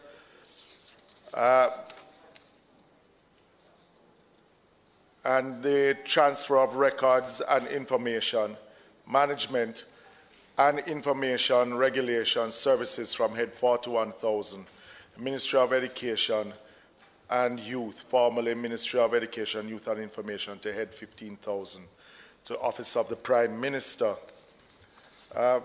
Members express the hope that the Office of the Parliamentary Council, which was reassigned to the new ministry and which has been understaffed over the years, would get adequate funding.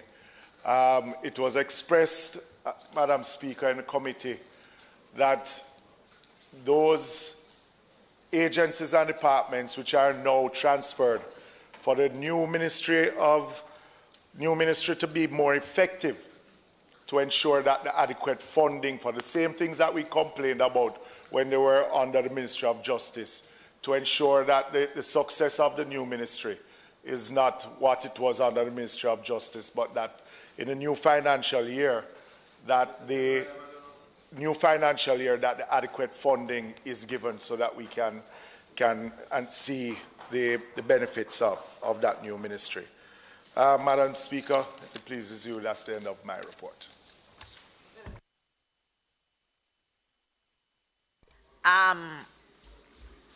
If there are no other contributions to the debate, we ask that the motion be approved. Those in favor?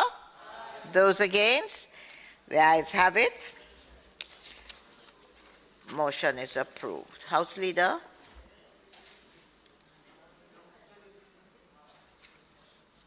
Madam Speaker, I now ask that the item notices of motions given orally be recommitted. Question before the House is that the item notices of motions given orally be recommitted. Those in favor? Those against? The ayes have it. Minister of Finance.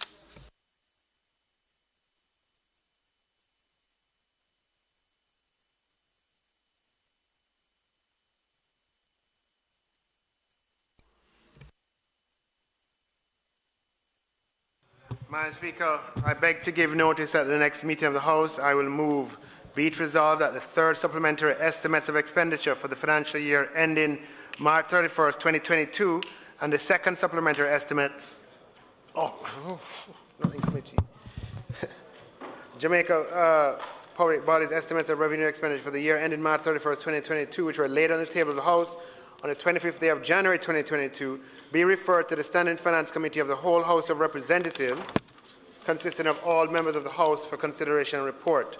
And be it further resolved that the committee, during its deliberations, take into account the recommendations contained in the report of the Public Administration and Appropriations Committee of the House of Representatives on its deliberations on the third supplementary estimates of expenditure for the financial year ending March 31st, 2022, which was laid on the table of the House on the first day of February 2022. Madam Speaker, I further beg to give notice that at a later stage today, I'll move for the suspension of the standing orders to enable me to take the motion.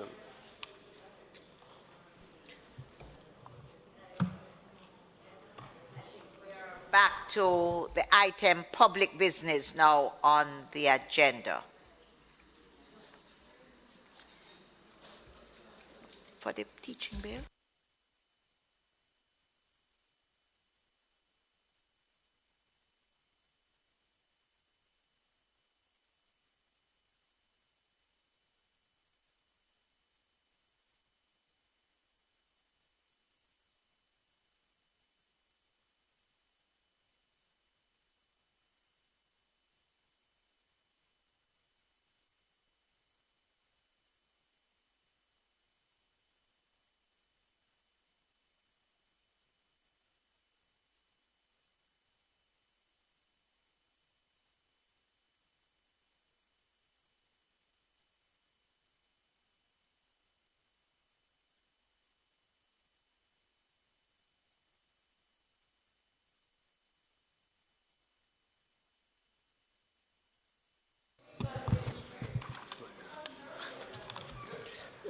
Madam Speaker, I now move for the suspension of the standing orders to enable me to take the motion, notice of which I gave earlier.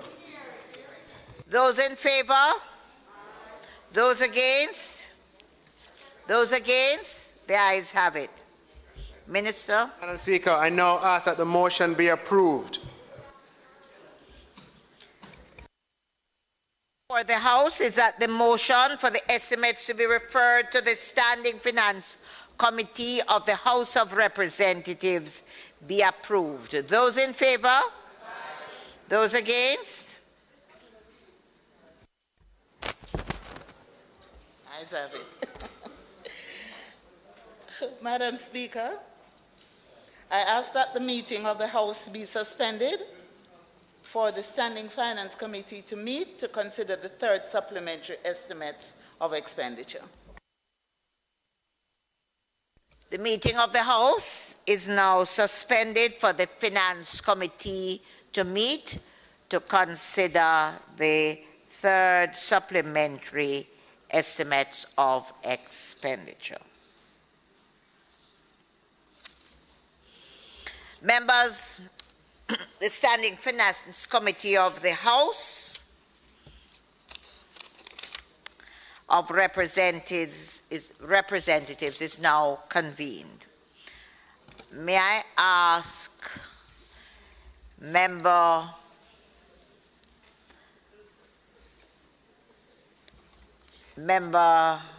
Brown-Burke to lead us in prayer.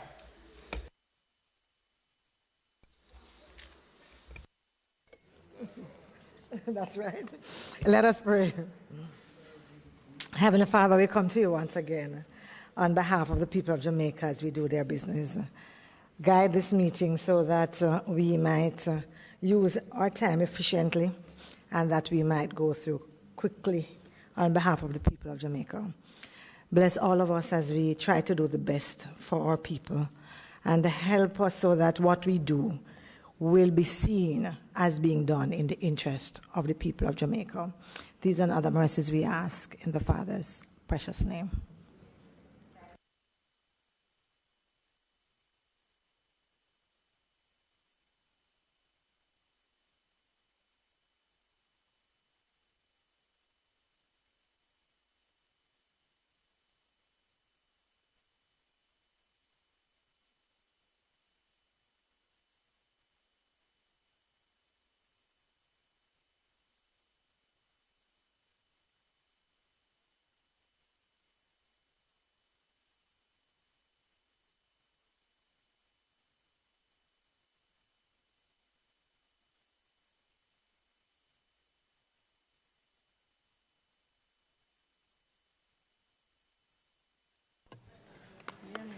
Where do we go now? Ask Minister how to proceed.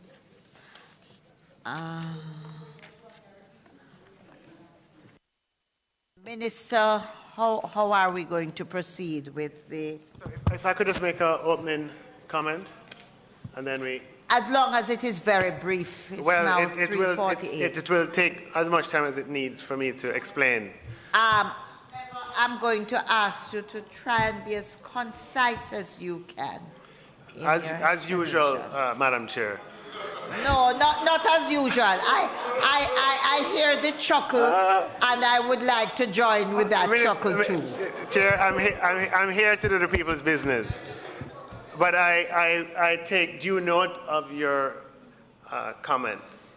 Madam Speaker, Madam Chair, rather, the third supplementary estimates which were tabled last week were tabled because of the reorganization of the government that the Prime Minister announced, I believe, on the 11th of January or thereabouts. The day of that announcement was the day that the second supplementary estimates were tabled in the House.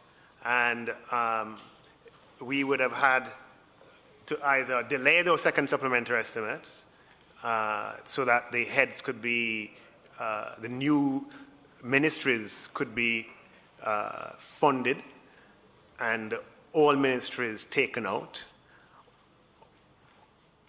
or we could do it the way that we have done it. We couldn't have done it the first way to delay because, as I explained when I opened the debate on the second supplementary estimates, that certain ministries were in need of the funding, and which is the precise reason why we had the circumstances where we had standing finance the day after, and we all came back on the Thursday for the second supplementary estimate to be passed. Now, Madam Speaker, between when these third supplementary estimates were tabled and today,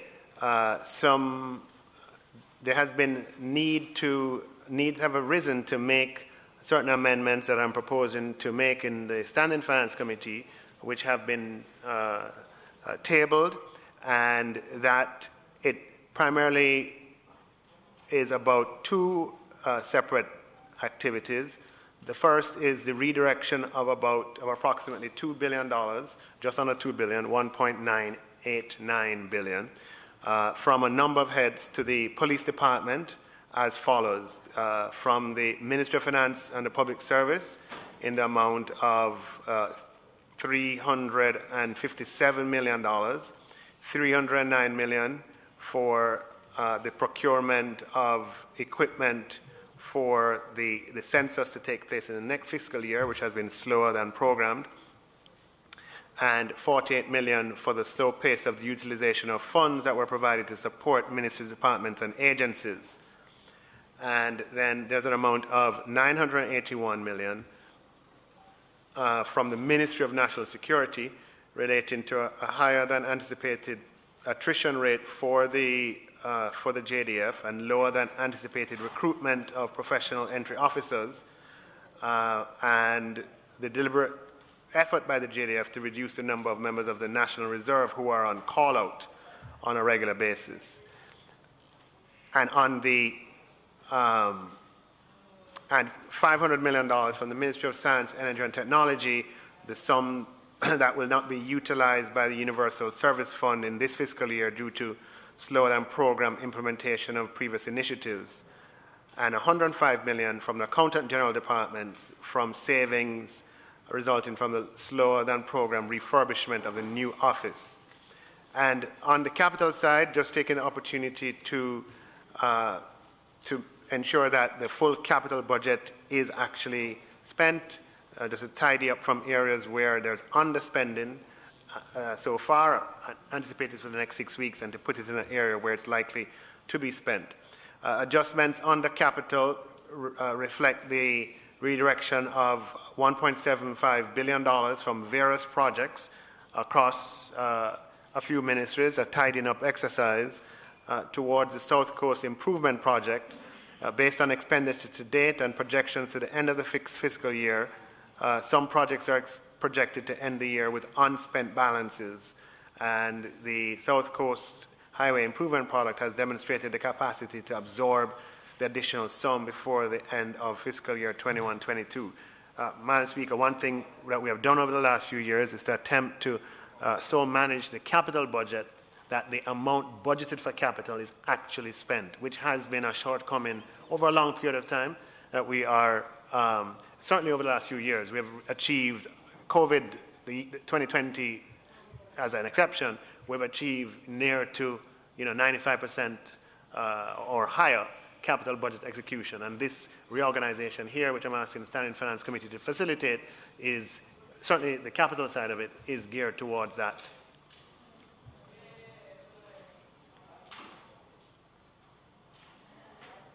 Madam Chairman, I only have one question. Could the Minister indicate what subjects the current Ministry of Justice has responsibility for? Because a number have been transferred. Current Minister of Justice, I don't have all of them on the top of my head, but I know that it includes the courts, the DPP,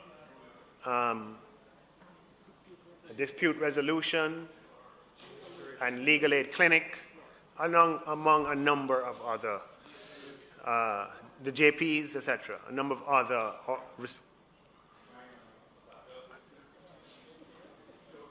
responsibilities.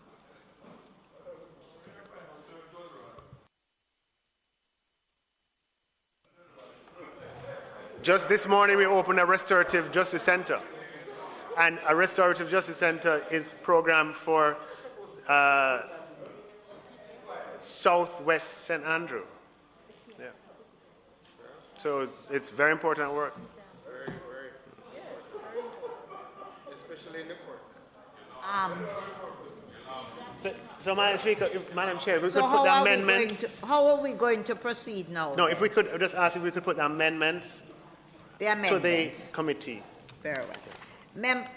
The amendments have been circulated among us all, so the amendments to the third supplementary estimates are before us, and we seek the approval of the members. Those in favor? Aye. Those against? I therefore put to us as members the third supplementary estimates as amended. Those in favor? The report, therefore, of the second supplementary estimates of expenditure for the financial year ending March 31st, 2022, with the amendments inserted, and the third supplementary estimates, Jamaica Public, third supplementary estimates for the year ending March 31st, 2022 is before us. Is it the wish of the committee that I sign the reports? Those in favor? Aye. Those against? The ayes have it. Why did we have this? Where's the report?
Members, we are waiting for the report to be copied so that I can have the report signed, and then we will resume the sitting of the House.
This Honourable House now resumes its sitting.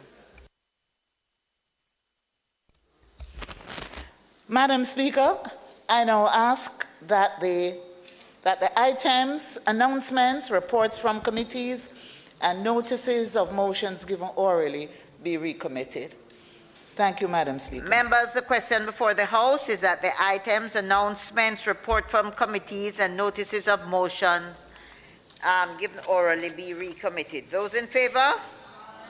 Those against? The items are recommitted. Announcements?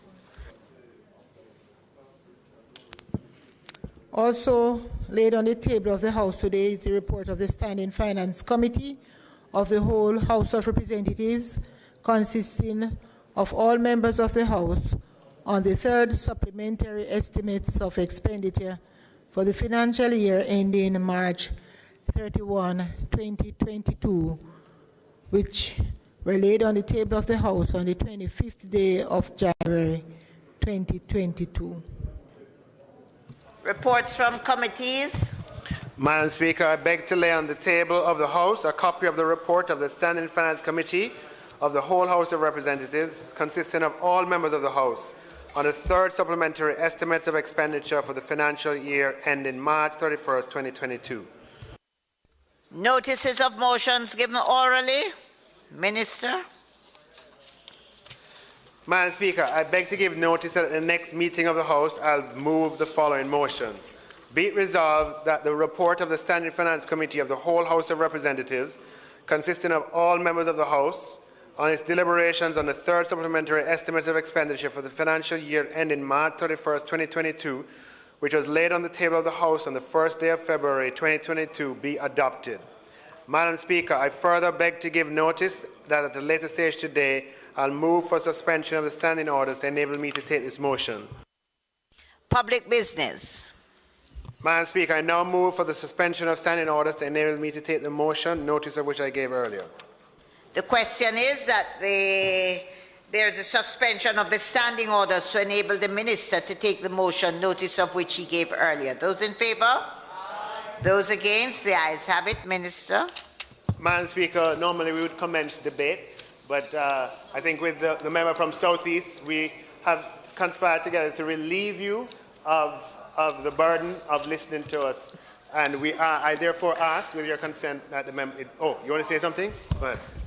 Madam Speaker, this is really just a reallocation to facilitate the changes made by the Prime Minister. The opposition doesn't really have a lot of questions. We have already asked about what is left in the Ministry of Justice, which I think needs to be clarified, but we're not going to get into that debate here. All right? No. Julian, you asked the question. Members, I have to answer the question. I have in front of me the assignment of subjects for the Ministry of Justice. Here are the following subjects for the Ministry of Justice. The administration of justice, 1. 2, the conditional discharge of forensic psychiatric inmates. Coroners, 3. Court administration services, 4. Criminal records, rehabilitation of offenders. Dispute resolution, 5. Drug rehabilitation program, 6. Drug court rehabilitation program for children, 7.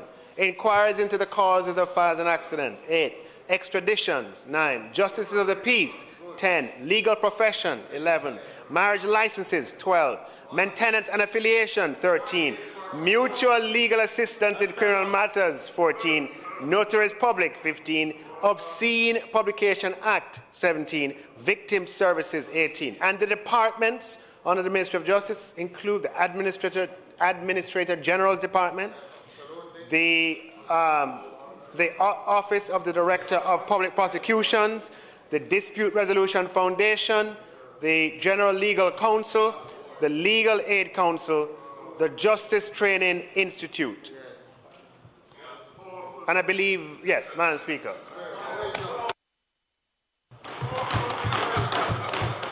With that, Madam Speaker, I ask that the motion be approved. Members, the question before the House is that the motion be approved. Those in favour? Those against? The motion is approved.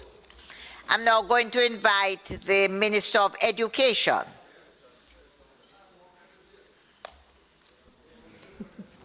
Thank you, Madam Speaker. Madam Speaker, as I rise to close the debate on the resolution regarding children living and working on the streets that I brought to this Honourable House last December, I'm reminded of a most profound and poignant quote. Mahatma Gandhi once said, "The true measure of any society can be found in how it treats its most vulnerable members." Madam Speaker, our children generally are among our nation's most vulnerable, let alone those who are subjected to the travails and hazards of living and working on the streets. Just this past weekend, I was reminded of the precarious position of many of our nation's children when I was told that there was a most disturbing video which surfaced across social media platforms showing two girls, one of whom could be no more than 8 years old. They were seen mimicking the raunchy expressions presented in that now infamous music video by one of our female entertainers. The sad truth, Madam Speaker, is that the videos are often taken by misguided adults. There is a loud murmur. The minister is on her feet. Please. Madam Speaker, the sad truth is that the videos are often taken by misguided adults and posted on social media, often by those same misguided adults. Our children are vulnerable and exposed in many cases, Madam Speaker, and it is for these reasons that we must have all hands on deck as it relates to their case and protection. So monumental is the task at hand that no one minister can be seen as the solution. No one ministry can be seen as the solution either. The care and protection of our children is an all-Jamaican issue, and it requires an all-of-Jamaica solution. And whilst that is so, I'm cognizant of my responsibility as a minister to whom the youth portfolio, which includes children's affairs, is entrusted. Indeed, it is within this context that I am fortified and remain resolute in leading the charge in fostering a more conscious and responsive society. Madam Speaker, a society in which child care and protection policies are robust, a society in which the coordination of programs and interventions produce the desired results, a society that is kinder and gentler as it pertains to the care and protection of our children. It must be our collective resolve and desire, Madam Speaker, to quickly emerge as a society which embraces and preserves the innocence of our children, safeguards their interests as inherently impressionable, curious, and creative beings, a society which protects their communities and secures their future. Madam Speaker, the Ministry of Education and Youth and its lead agency charged with addressing the scourge of children living and working on the streets is the Child Protection and Family Services Agency, CPFSA, an agency that never goes to sleep as it must respond to the cries of our children wherever they are, regardless of the time of day or night. Madam Speaker, CPFSA is the safety net when all other safety nets have failed.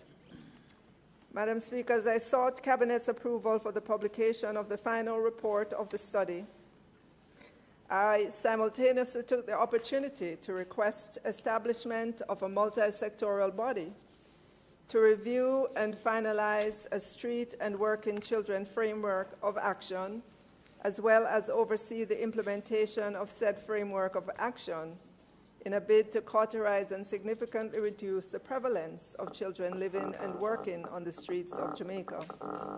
Madam Speaker, I can report to this Honourable House that consequent on the approval of Cabinet, the multi-sectoral body named the Street and Working Children Task Force has been established. The task force, Madam Speaker, convened its first meeting in November of 2021, and I'm very optimistic about the contribution they will be making to our country and the impact their work will have on our society and our children in particular. It should be noted that the task force will be meeting monthly for the first 6 months and has already drafted its action plan for the 2022-2023 financial year. The task force has also identified certain activities for immediate action. These include creating an inventory of services or initiatives that are being executed or at an advanced stage of planning for implementation by ministries, departments, agencies, and other partners. Developing and implementing a public education campaign designed to mobilize others and potential partners at all levels to play a role in the response framework. Create a repository of training programs that are in existence or design new ones to meet the needs of the groups being trained, and develop a monitoring and evaluation framework to guide data collection, performance tracking, and reporting on the work of the task force. Madam Speaker, it bears affirming and reiterating that the Ministry of Education and Youth takes seriously and remains purposefully committed to addressing the disturbing reality of children living and working on the streets of Jamaica. The Ministry accepts that substantially reducing, if not ultimately eliminating, the prevalence of children living and working on the streets of Jamaica is a Herculean task, and indeed will require efforts and resources over and beyond those of the Ministry itself or any one agency of government. Madam Speaker, permit me to pause to say a big thank you to the former State Minister in the Ministry of Education and Youth and member from North Central Clarendon. Madam Speaker, he was front and center of our efforts as a ministry and administration to improve the care and well-being of our nation's children, particularly those in state care. Thank you. Madam Speaker, we took careful note as colleague ministers of the findings of the final report of study on children living and working on the streets of Jamaica. We recognize that whilst the study report was cause for concern given the stark picture it presented, the time was opportune for decisive action and a concerted effort to bring the resources of the state to bear and engage key stakeholders in charting the way forward. Madam Speaker, it is with that outlook in mind and the backdrop of the broad context that has been presented vis-à-vis the Ministry's steps to significantly reduce, if not eliminate altogether, the scourge of children living and working on the streets, that I call members of this Honourable House to action and commend the resolutions for affirmative vote. Thank you, Madam Speaker.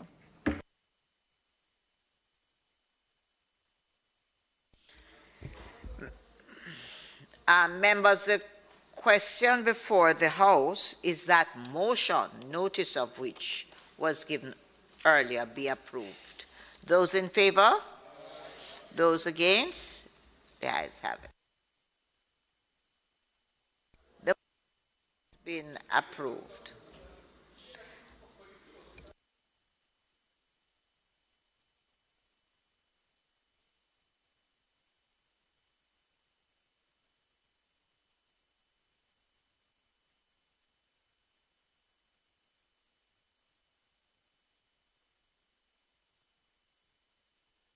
House Leader, where? Madam Speaker, it is intended to take the Civil Service Establishment General Order 2021 now, the resolution. Minister of Finance.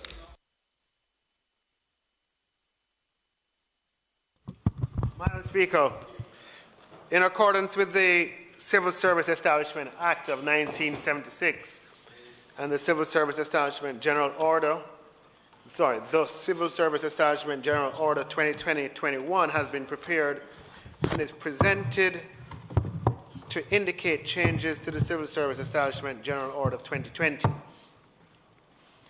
Madam Speaker, the Civil Service Establishment Order 2021 outlines the reorganization of ministries and departments and consequently the creation of new posts, abolition of posts, and the reclassification, upgrading, and retitling of existing posts. Madam Speaker, the major changes to be effected in the Civil Service Establishment Order 2021 includes the establishment of 61 new posts in the Ministry of Education, Youth and Information, well, the Ministry of Education and Youth's, it was then Information, Division of School Services, to enhance the Ministry's communication and public relations and allow for better working synergy and overall improvement in efficiency. Madam Speaker, 53 new posts were established and 9 posts upgraded in the Department of Correctional Services in the Medical Services Division. This is expected to cause an improvement in medical services provided to inmates, as well as an improvement in operational management of the Custodial Division. 66 additional posts were established in the Supreme Court to strengthen the staffing and structural arrangement needed in order to effectively execute the mandate of the judicial system. Madam Speaker, whenever ministerial portfolios are reassigned, accompanied changes to roles where applicable must be reflected in the civil service establishment order to become permanent. This order also includes changes in the Ministries of Agriculture and Fisheries, Industry, Investment and Commerce, Housing, Urban Renewal, Environment and Climate Change, and Tourism, as they were then. At the end of this year, we'll have another, it's done once a year at the end of the calendar year. Madam Speaker, the Civil Service Establishment General Order 2021 reflects changes in 3 areas. Part 1, Madam Speaker, shows changes in a complement of posts in ministries and departments. These changes include retitling, reclassification, and upgrading of posts, as well as the creation of new posts and the effective dates for these changes. These changes are broken down as follows. 434 new posts were created, 153 posts were upgraded, 93 posts were reclassified, 289 posts were retitled, 1 post was red circled, 1 was regraded, and 1 was reinstated. Part 2 shows the revised salary scales for the Department of Correctional Services, casually, daily paid, and locally engaged staff in the Ministry of Foreign Affairs. This is in line with the signed 2017 to 2020 Heads of Agreement, or 2021 Heads of Agreement between Government of Jamaica and applicable bargaining groups. Part 3, Madam Speaker, which is the final section, shows the abolition of 217 posts from the establishment from various ministries and departments, including 173 from Taxation Jamaica, Tax Administration Jamaica. Madam Speaker, the abolition of these roles in TAJ does not represent a downsizing of staff, but the administrative removal of the residual roles left on the establishment from when TAJ was a directorate. Now as a department, TAJ roles are captured elsewhere. The affirmative resolution is therefore sought for the Civil Service Establishment General Order 2021. Madam Speaker, just to note, as I have done when discussing previous orders, the Post Operations Committee of the Ministry of Finance and the Public Service, which comprises members from the Ministry, members from the offices of the Services Commission, and the Jamaica Civil Service Association, continue to meet regularly to review the civil service establishment, including considering requests and comments from various ministries, departments, and agencies. This is done with the objective of improving the efficiency of the establishment as well as the delivery of service to the nation. Madam Speaker, I ask that this Honourable House approves the Civil Service Establishment General Order 2021. Minister, just a question. Could you indicate what the net effect of the changes are in terms of the public sector wage bill, whether we have experienced a savings or whether there's been an addition to the wage bill?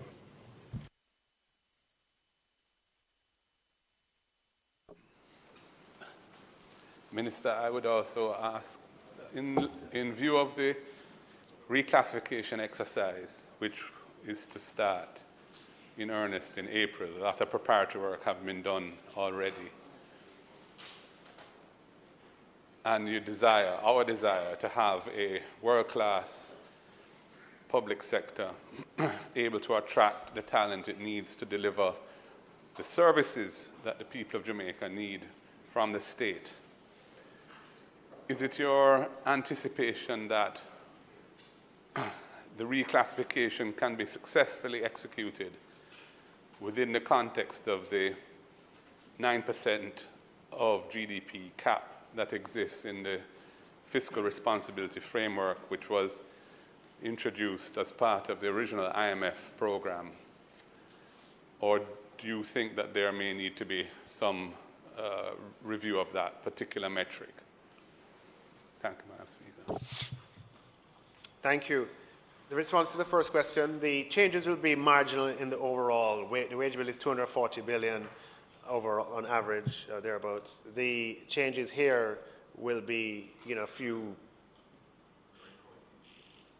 No. New post 434, abolish post 217. So net new, about 200 in an establishment of over 100,000. So it would be a nominal increase, very small increase. With respect to the question on the, we call it a restructuring. So it's a compensation restructuring. We have a current way in which the compensation is structured now, and we're abandoning that completely and have a new compensation structure. I gave a speech at the Stock Exchange last week where I said that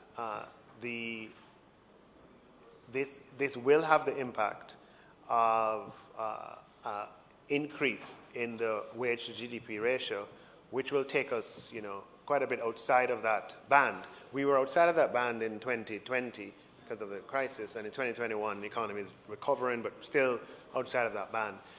This restructuring exercise will definitely have us outside of that band, and we're going to have to, and I'll speak to it more fulsomely later, but we're going to have to amend that part of our rules to accommodate it. Now, having raised the issue here, I just need to if you contextualize it. There are components of expenditure that contribute to a public officer's compensation that are not, for historical and legal reasons, not included in that wage and salaries line that we commonly use to establish the wage to GDP ratio.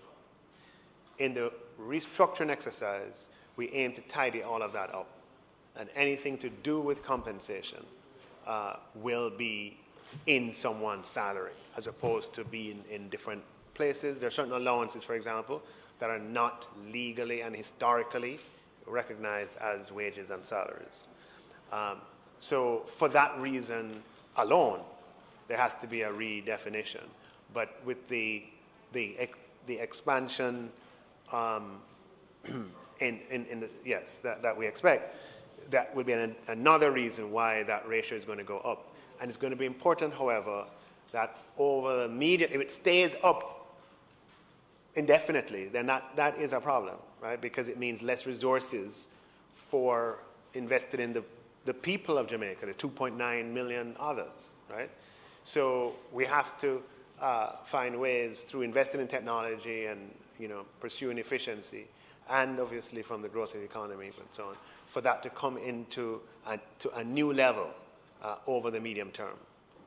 Because of the restructuring, and we're taking things that historically have not been in that 9, and we're putting it now in that level. That's a bookkeeping thing, and so we have to redefine for that alone, right? So when we put a new level in, we wouldn't come back to that particular one. We have to choose a new one, and we'll have dialogue before I bring the legislation here. Yeah.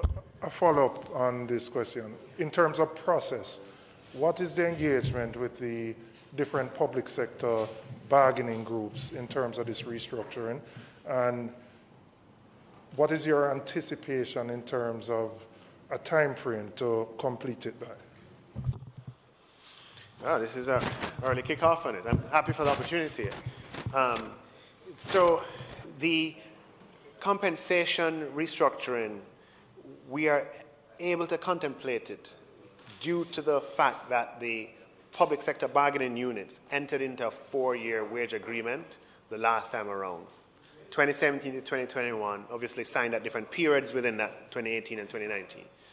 That allowed for the time for us to hire consultants and to engage in a lot of detailed analysis and measurement and so forth over a couple of years.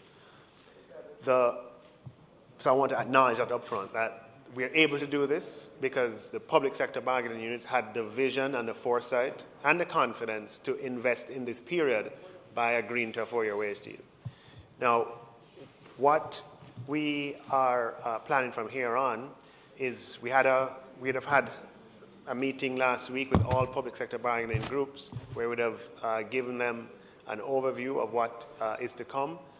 We will continue those consultations, but in smaller groups, maybe on an individual bargaining group basis, or groups that are similarly aligned and small in size. We might consider them together.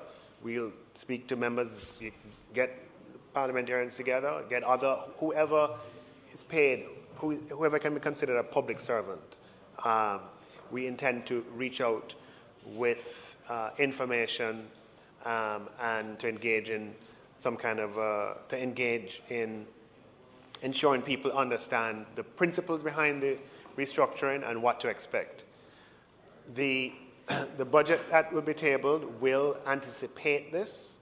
The effective date we expect to be the 1st of April, even though the implementation date will occur after that. In this fiscal year, yes. We intend to implement it in this fiscal year, but it would take effect in April. So whenever we, 22, 23, right. So it would take effect as at April 1st, but the implementation date will be as soon as we want it to be as soon as possible, but one of our prerequisites is to be able to get out and to be able to speak to as many groups and people as possible so persons know what to expect, and to, it's a big change. It's a very ambitious reform, and I hope to have the opportunity to speak about it in greater detail. But thank you for asking those questions. It allows me to at least to start, in the Parliament from now. So, Madam Speaker, I ask that the resolution be approved. Members, the question before the House is that the motion, notice of which was given earlier, be approved. Those in favour? Those against? The motion is approved. Madam Speaker, the next item would be the terrorism prevention, designated reported entity, trust and corporate services providers order 2022, and it will be taken in its finality by the Minister of National Security. Dr. Chang. Thank you. Madam Speaker, I now move for the suspension of standing orders. Enable me to take the motion, notes of which I gave earlier. And terrorism, yeah. No. The question is that the standing orders be suspended to enable the Minister to take the motion, notice of which he gave earlier. Those in favour? Those against? The ayes have it. Thank Minister, you may proceed.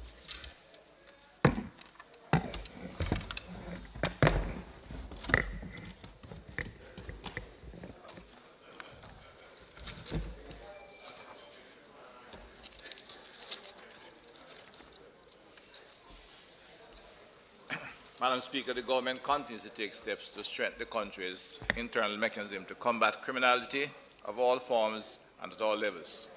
Today I put before the House, the Honourable House, the Terrorism Prevention Designated Reporting Entity Trust and Corporate Service Providers Order 2022, which is approved in the Upper House on January 28, 2022.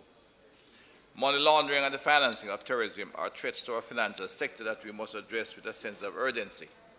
Any loophole within our financial system will provide opportunities for criminals to move their funds to, through or within jurisdictions that do not have the requisite safeguards. Strengthening our framework will therefore disrupt the access of criminals to resources and make it more difficult for them to profit from their illicit activities and to prevent them from, in fact, getting involved in some of the activities they tend to get involved in our jurisdiction. The Terrorism Designated Reporting Entity, Trust and Corporate Services Providers Order 2022 forms part of Jamaica's National Action Plan to enhance our anti-money laundering counter-terrorism financing framework. Section 15.2 of the Terrorism Prevention Act permits the Minister of Foreign Affairs and Foreign Trade by order subject to affirmative resolution to designate an entity as a reporting entity for certain purposes under the Act.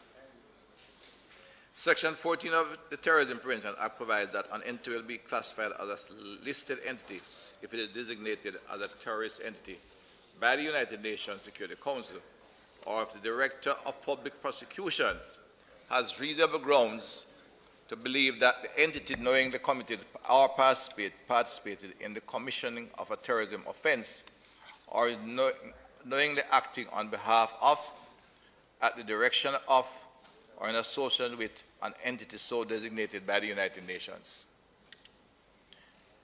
In either case, an entity can only be designated a listed entity pursuant to an order from a judge of the Supreme Court based on an application of the Director of Public Prosecutions. To date, Jamaica's court orders relate only to entities designated by the United Nations Security Council. Section 15 of the Terrorism Prevention Act provides that certain entities, namely reporting entities, must periodically report whether they are in possession or in control of property owned or controlled by or on behalf of a listed entity. Reporting entities must also notify the Financial Investigation Division where they suspect that a transaction involves property that is connected with or intended to be used in the commission of a terrorism offense or is involved with or for the benefit of a listed entity or a terrorist group. Business other than financial institutions and business in the financial sector may be designated as reporting entities under the Terrorism Prevention Act. This was done in 2017 in respect of sectors such as real estate dealers, casinos, gaming machine operators, and accountants. The order before the House today and the proceeds of this crime designated non-financial institutions, trust and corporate services providers, Order 2022, which was approved in this House, Honorable House on January 11, 2022, will ensure the effective supervision of trust and corporate services operating in Jamaica. Madam Speaker, the effective supervision of trust and corporate service providers is one of the targets of Recommendation 40 of the Financial Action Task Force for TAF recommendations. Members of this House will be acutely aware of the implications of failing to adequately implement FATF recommendations. In this 2017 Mutual Evaluation Report, several deficiencies were identified in Jamaica's regulatory framework concerning trust and corporate services providers. The monitoring of providers of trust and corporate services was identified as one of the areas requiring improvement in Jamaica's national risk assessment. The implementation of the terrorism prevention designated reporting entity, trust and corporate services providers, Order 2022, and other critical anti-money laundering and counter-terrorism financing initiatives that are in train will further strengthen Jamaica's financial systems, disrupt the financing of illicit activities, and more generally, ensure compliance with applicable international standards. This order is therefore another critical step in Jamaica's anti-money laundering efforts and deserving of our full support, the full support of this House by affirmative. Madam Speaker, it is crucial I now seek to have the support of the House to this issue. It is said that if you track the money, you find the criminals. And that's what we have to do and get all our requisite legislation in place. Thank you. Madam Speaker, this is the second or third time I think we've been looking at this whole question of trust services and corporate service providers and the need to modify the existing arrangements to ensure that they become compatible with the critical interests of trying to avoid or restrain, curtail any opportunities for money laundering and the financing of terrorism in Jamaica. So this is an order which will designate these two forms of services for the purposes of the Terrorism Prevention Act, so that the requirements of that act in relation to reporting, etc., will affect now these types of service providers. Clearly, this must have the support of the House, because we have been passing legislation whether it be primary or secondary legislation, for many years to try and tighten Jamaica's framework. One of the peculiarities of our arrangements is the fact that the Terrorism Prevention Act doesn't fall under the Ministry of National Security.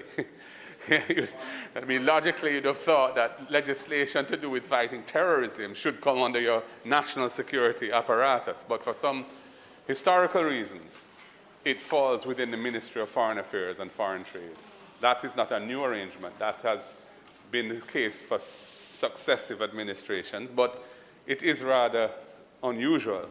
Hence, this order is signed by the Minister of Foreign Affairs and Foreign Trade, although it's addressing terrorism prevention. So, Madam Speaker, we have no objection to this. We understand the need for it, and therefore we support it. In a sense, one wonders if all this effort is somewhat futile, insofar as the whole edifice of legislation around establishing Jamaica as an international financial center, which started under the Bruce Golding administration with the establishment of the authority, GIFS, I think it's called, Jamaica International Financial Services Authority, but could not really get off the ground without passing a lot of legislation to facilitate Jamaica being able to provide a variety of financial services to international clients that wish to establish different forms of structures in this jurisdiction to handle their international business. Those things had to be put in place. So we have trust legislation that was passed to achieve that. We have partnership legislation that was passed to achieve that, several partnership bills. What is missing is the companies legislation. It was brought here. I think Minister Vaz was then in charge of it. I had reviewed it, made some comments, recommending some adjustments to him. I understand those were being taken on board, but it has stalled. We haven't seen it brought back here well over a year now. And until we have companies legislation that facilitates, for example, the migration of companies that are incorporated in other jurisdictions but want to move to Jamaica because they like the environment here, the economic environment here, and maybe the costs related to servicing their businesses here and so on. Until we have that, this GIFSA concept is never going to get off the ground. I understand from the Minister of Finance that that legislation needs to go through a similar exercise as was done for the international financial service providers, which is the trust service and corporate service providers legislation, which was amended in the last quarter, I think, of last calendar year. Yeah, so that needs to happen for the companies bill as well. Yeah, the new companies bill. So that, not the domestic companies act, but the one that will support the GIFSA. Yeah, it's called a Limited Companies Act or something. I don't remember what, international, I don't remember the name of the bill. But it is an interesting bill because it creates a new, the LLC structure here, and another bill had been developed when we were in government for the international companies.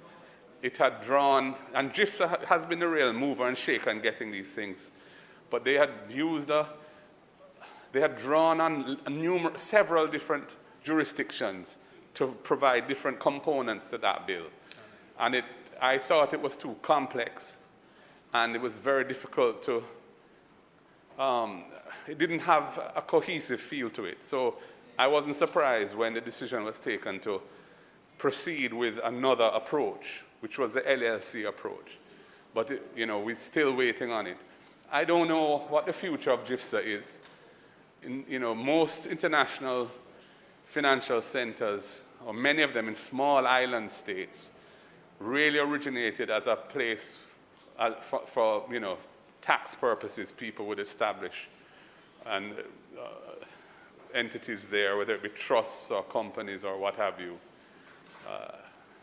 Cayman has made a big industry now out of being a hub for international financing transactions in the international for structured notes and private equity deals and bond issues and all sorts of things, And they have legal services to support that, which we have only in a very nascent form, but could develop further, especially when we're producing so many lawyers every year now. So I do hope that we find a business model for GIFSA that is compatible with our revenue laws and the philosophy underpinning our revenue laws, and of course is compliant with the international philosophy against money laundering and the financing of terrorism and weapons of mass destruction. You can't move forward at all until you've ticked those boxes. But it's been a long time since the government has issued a policy statement around where it sees this GIFSA platform going. What is the future for it? It's been, as I understand, a lot of dialogue and work has happened behind the scenes. I talked to people at GIFSA. I know the direction they were hoping to go, but I'm not sure where it is. And I would really appreciate it, actually, if the government could make such a statement soon to the House, so we know whether they're still interested in it, and if so, what is the business case that supports it? What is the niche that we hope to take advantage of? How is it going to benefit Jamaica going forward? But this order that we're approving here now, because it's subject to affirmative resolution, the Senate approved it last week, Friday. This is really just part of the GIFSA arrangements, which really haven't generated any kind of revenue for the government or business activity for the country so far, or if it has, it's very, very small. In the Senate, the point was made by I think it was Senator Peter Bunting, about the fact that the current arrangements for designating non-financial actors as being subject to the reporting and other requirements of anti-money laundering and so on, there was a gap because it didn't include real estate developers. And I think that's an important gap which the government needs to review quickly, because it is well known that there are opportunities for laundering money through real estate projects in the country. And we know from what's been happening in some of the municipal corporations that the enforcement of rules and so on around planning approval is not what it should be. There have been cases where the courts have had to intervene to stop developments that were proceeding rapidly in violation of the original approvals, stop them from going any further because interested residents in the community were seeing these things going up and had to take action. And we've seen collective petitioning by interested parties, citizens groups and so on, around the need for Jamaica to get to grips with this whole question of planning, urban planning, and ensuring that the anxiety to push growth is not at the expense of people being able to live in a civilized way without neighborhoods being utterly changed in terms of their character and the privacy rights of individual residents not being turned on end and so on. So in the course of all of this, the real estate development side of it needs to be looked at carefully because it is a big gap in the framework. Dealers and developers are already covered, but real estate dealers are covered, but the developers are not. And so that is something we should really look at as a country. Thank you, Madam Speaker. Madam Speaker, I rise to indicate my support for the order and just to respond to a question that was raised by the leader of the opposition about why this matter of the terrorism prevention designated reporting entity, trust and corporate service providers order falls under the Ministry of Foreign Affairs and not under the Ministry of National Security, since it is a terrorism-related matter. Madam Speaker, there is a good explanation for that. The matter arises out of Jamaica's international obligations, and you would see the order makes reference to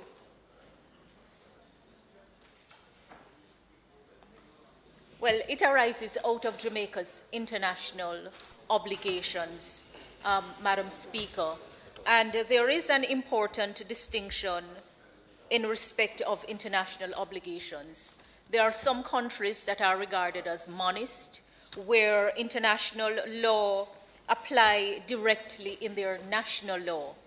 And there are others like Jamaica, like the UK, referred to as dualist, where you have to incorporate the international law obligation in your national law. And in effect, you have to pass the law in order for that international law to apply locally. And this order is the passing of a law at the lower level in order for the international law obligation to apply. So in our arrangements, matters that arise under international obligations, the Foreign Ministry has responsibility, but of course areas will overlap, and other areas, other ministries, of course, will have interest in subject matters. But that is really the explanation for the bifurcation, as it were, because it arises in the international context, but has to be legislated domestically for it to apply. Thank you very much. Dr. Chang, you can conclude. Thank you, Madam Speaker. Now let me thank the members for the support, and in particular opposition leader. And matters of this sort it's crucial we maintain certain unity across the country. And of course, we're able to benefit from his quite vast knowledge in the area of trust and trust companies. So we appreciate that. But, Madam Speaker, the presence of this legislation not only is there should be brought to the House, more quickly to ensure we can, in fact, begin to gain some benefit from going through the process and getting the authority up and running. Of course, it does require getting all these pieces of legislation together, and I think we have to maybe systematically look at how we get them in it. We have discussing this over in other areas. The rather tedious process of getting requisite legislation, and in this case, not just meeting international obligations, but the truth is that money laundering is a challenge to our entire security process. Reference is made to real estate development and other areas, because currently significant amount of funding coming to this country, find money through the lot of scamming, which is advanced credit fraud activity. Enough to, and getting into the system, and that kind of money have a way of undermining the entire economic process. We therefore have to have in place robust legislation to begin to intercept this kind of activity, reduce them, and in fact get rid of it altogether. The Financial Investigation Division works in collaboration with MOCAN, the police division responsible, and has been increasing its efforts, and I expect that we'll see some results, because it is clear, if you, not just the multi-story apartments that sometimes that emerges in developments in Kingston, which raise other questions that have been raised elsewhere, but troublesome section of Jamaica, the level of construction, even at this time, in fact, certainly during the year when we thought we had an economic decline. Now, we did have economic decline, but construction was going up significantly. They tell the cement sales went up in some places 20-25%, and you see huge investment going, because it's relatively easy to get involved in this kind of activity with cash, you know, and many times without any legal transaction. It's got to see a $100 million house coming on captured land, for example. It has no interface with the legal process. You know, you don't need to buy it through a lawyer. You don't, and goods and services are provided also cash, and it raises issues, and the security forces, security institutions are aware and are taking a closer look at these things. And I expect to see some results coming out of it during the course of this year, because between the Financial Investigative Division, which is housed in the Ministry of Finance appropriately for a number of reasons, but working collaboratively with the relevant the MOCA and a section of the police, CTOC, which is involved in this kind of activity, we should be able to begin to identify and bring to book some of these operatives. And not only is it a question of advanced credit fraud, gangsters are involved in big extortion. You know, it's no longer a kind of Friday evening walk and beg a lunch money. People are getting involved and extorting from contractors, business places, significant sums. And then the money goes into the system in all kind of adverse way. We have to find a way to deal with them. The legislation, of course, the NFI, we expect to bring early to the House aspects of it. But the House be aware, and I remind them, I've said this before, I won't delay much time on it, but there's an issue in court with the legal profession. I expect it will be sought out during the course of this year, because that's another piece of legislation that needs to be brought here. We will take steps to improve it as it is before we get there, but that will be necessary. And we'll be able to complete the suite of legislation that will allow Jamaica to participate fully in international financial operations. Madam Speaker, I now put the motion for affirmation by the House. Thank you. Please. Members, the question before the House is that the motion of which the Minister gave notice earlier be approved. Those in favour? Those against? The ayes have it. The motion is approved. House Leader. Madam Speaker, it is intended to complete the debate on the report of the Joint Select Committee appointed to consider and report on the motions for consideration of a proposal that the City Municipality of Portmore becomes the 15th Parish of Jamaica. Madam Speaker, it's intended that the member from Southeast St. Catherine and the member from East Central St. Catherine will make their contributions. May it please you, Madam Speaker. Member from Southeast St. Catherine.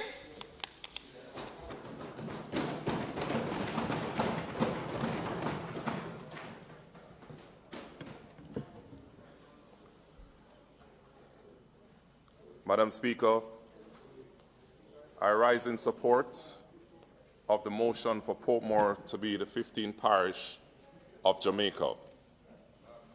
I must say I'm privileged and honored to be selected by the Most Honorable Prime Minister and the Minister of Local Government to have served on the Joint Select Committee that reviewed this proposal. I'm also indeed grateful to have been elected to serve the great people. The member is on his feet.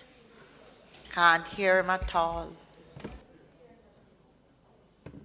Thank you, Madam Speaker. I'm also indeed grateful, to have been elected to serve the great people of St. Catherine Southeastern, which falls within the area in question.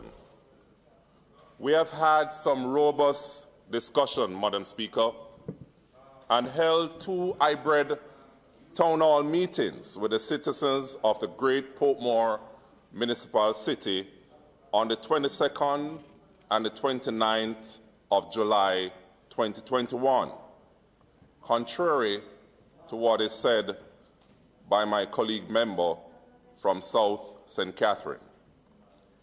Madam Speaker, I also want to thank the chairman of the committee for his steering of the ship and guiding us at times to the matter at hand.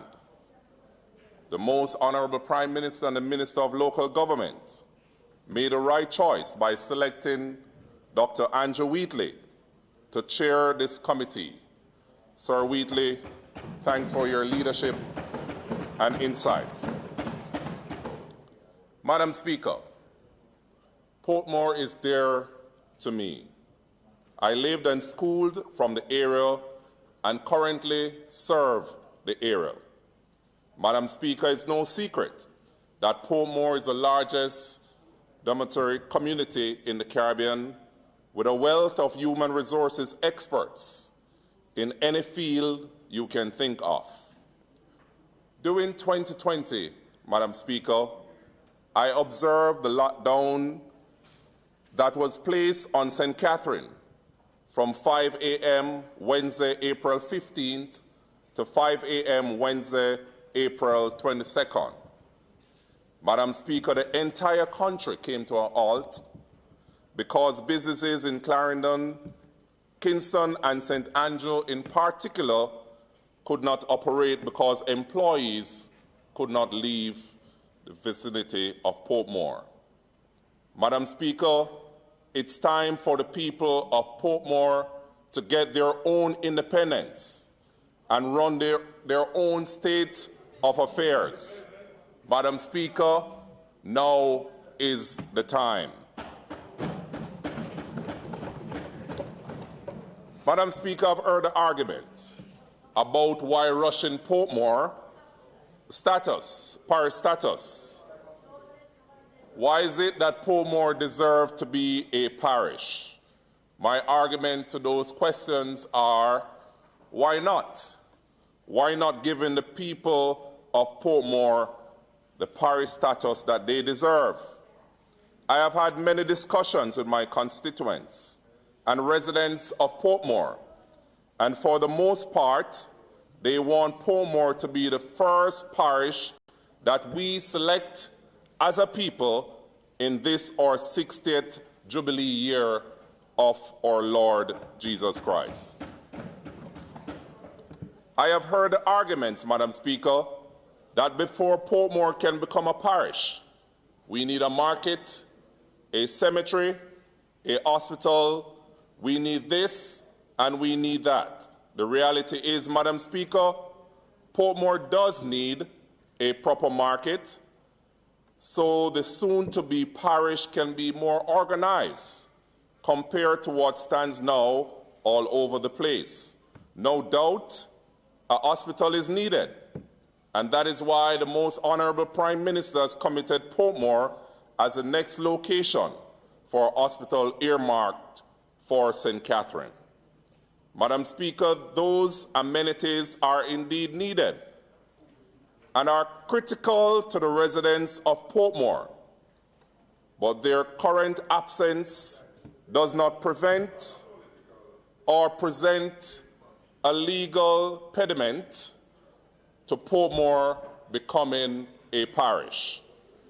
Those arguments were laid to rest by the technocrats when they made their presentation to the Joint Select Committee. We have many contributions from various organizations, majority of which stated that they have no issue with Portmore becoming the 15th parish. I would like to give the facts on one entity in particular, the Jamaica Constabulary Force, JCF. Madam Speaker, contrary to what was said last week, the High Command of the JCF stated to the committee that they have no issue with Portmore becoming a parish. They are ready and prepared to serve. However, Madam Speaker, they said that there will be changes in the organizational and management structure to policing. This, they said, would include the establishment of a new Portmore police division, which will adequately service the area in question. Madam Speaker, you are absent from the meeting. Madam Speaker, I leave this for your consideration. Currently, every councillor in Portmore must attend meetings at the St. Catherine Municipal Council. However, the St. Catherine Municipal Councillors have no need to attend meetings at the Portmore Municipal Council. I must add, Madam Speaker, if a councillor failed to attend meeting at the St. Catherine Municipal Council, they would not be compensated with their salaries. Madam Speaker, I will go on a little further to say that the residents of Caribbean Estate, which is over 1,000 houses, which falls in the division of Greater Portmore North, can only vote for the councillor of Portmore, but cannot vote for the mayor of Portmore. Madam Speaker, this is an untidy situation and needs to be addressed now. Madam Speaker, I know that there are some concerns about the proposed boundaries for the parish of Portmore. However, I'm confident that those concerns will be addressed as time progresses. Madam Speaker, it would be in the country's best interest for Portmore to be the 15th parish of Jamaica. We have the competencies and can manage our own affairs as a parish. We are destined, Madam Speaker, given the significant investment, to be the smart parish of Jamaica. Also, Madam Speaker, I could not take my seat unless I request from the power that be to consider the area of Portmore Town Centre to be the capital of the parish of Portmore. I look forward to seeing Portmore the Sunshine City, the 15th parish of Portmore, and I encourage my colleagues to vote for this motion. I thank you, Madam Speaker.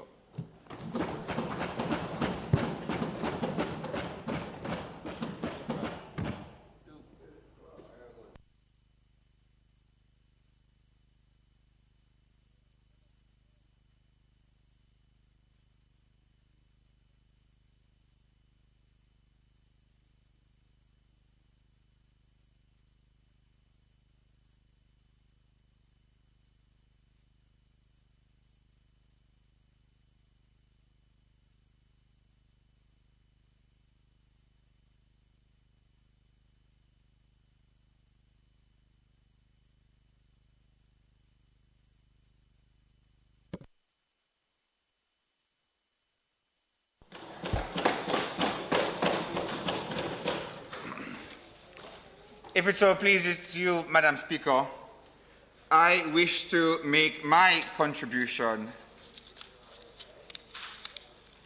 to the discussions at hand regarding making Portmore the 15th parish in Jamaica. Madam Speaker, as we celebrate our 60th year, as we put plans together to celebrate this, our Diamond Jubilee, one such plan that the government of Jamaica has in place is that of making Portmore, the Sunshine City, the 15th parish of Jamaica. Madam Speaker, in this, the 21st century, the last time a parish was created in Jamaica was in the late 1800s. We owe it to the people of Portmore. We owe it to the residents of all Jamaica, as we put plans in place not only to become a republic, but to also show the rest of the world that we are capable of expanding the boundaries of municipal corporations by turning them into parishes in this, the 21st century. Madam Speaker, I ask myself, why is it that anyone would oppose the formation of Portmore as the 15th parish? Madam Speaker, I have been left with but one conclusion, that the Parliament of Jamaica could only be divided on such an important matter on the grounds of politics. Madam Speaker, it is time we stop playing politics with the lives of the people of Jamaica, and in particular with the residents of Portmore.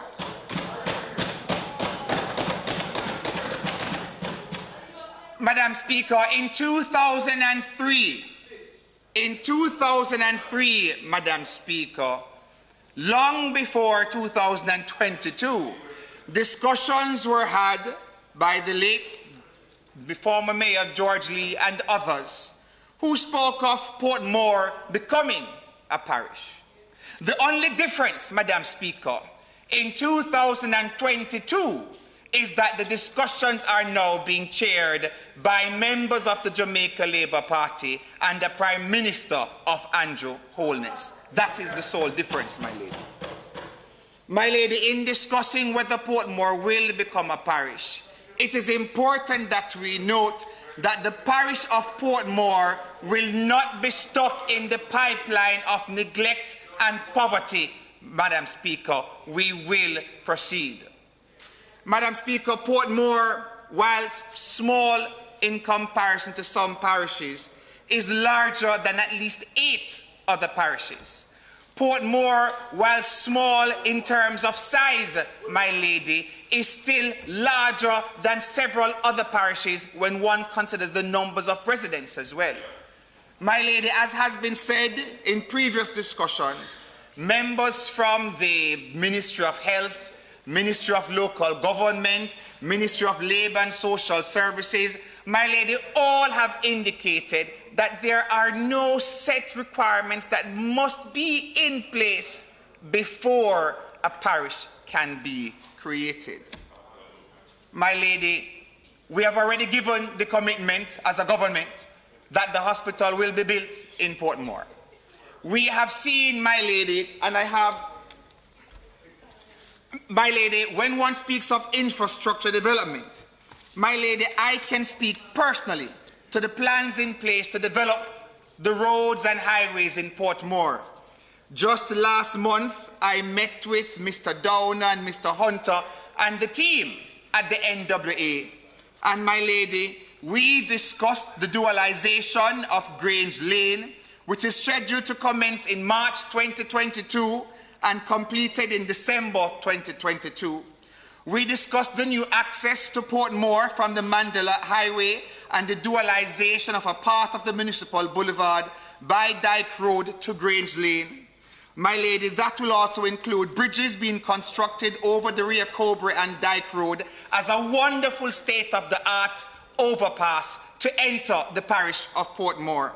This is set to commence in June 2022, Phase 1.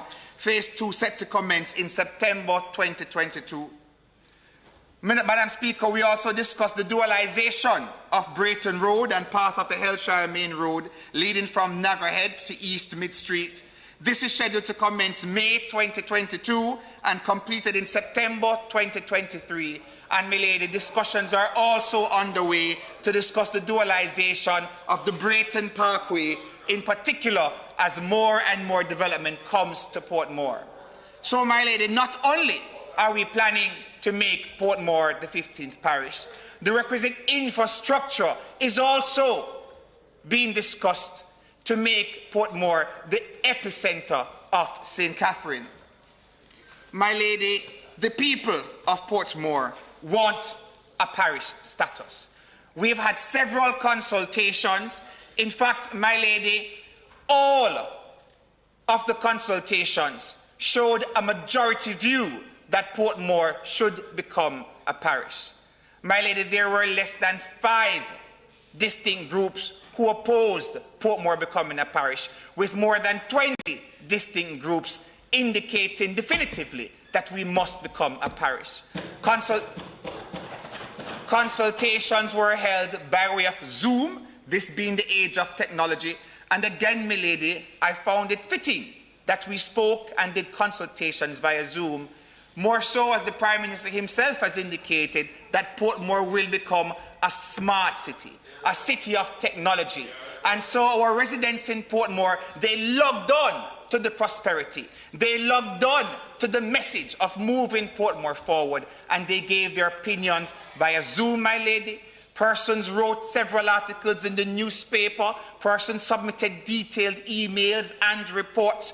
We had persons from NEPA, NWA, all the various ministries present, and not one of them objected or showed any reason why Portmore should not become a parish.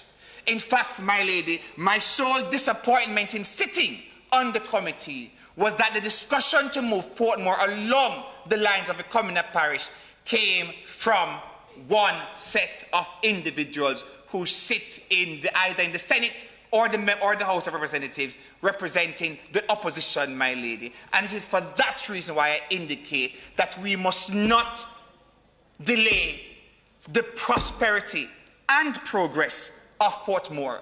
Portmore must not be stuck. The parish of Portmore, my lady, must not be stuck in the pipeline of neglect and poverty. We move on with the plans and we welcome it. And as a Member of Parliament who sits in Portmore, my lady, I say thank you to all persons who contributed to the discussions in the consultation phase. I want to thank our esteemed chairman as well, Member of Parliament Dr. Andrew Whitley, and all our colleagues, including those from the opposition, who lent their voices in the consultation period. But, my lady, the majority has spoken. We have spoken quite clearly with one voice, and that voice is that Portmore, as we celebrate this, our Diamond Jubilee, this the 60th year of our independence, that Portmore, and in particular the municipality of Portmore, will be freed from the shackles of the wider St. Catherine, and Portmore must get that complete autonomous status of becoming the 15th parish in Jamaica. I rest my lady.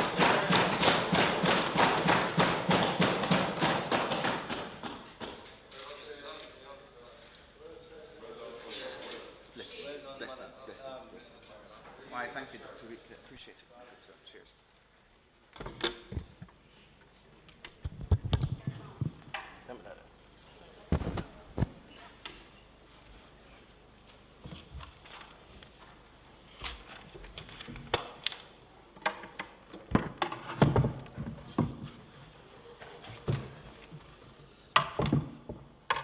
Madam Speaker, let me use this opportunity to again thank the members of the Joint Select Committee that sat to examine the proposal of establishing Portmore as Jamaica's 15th parish.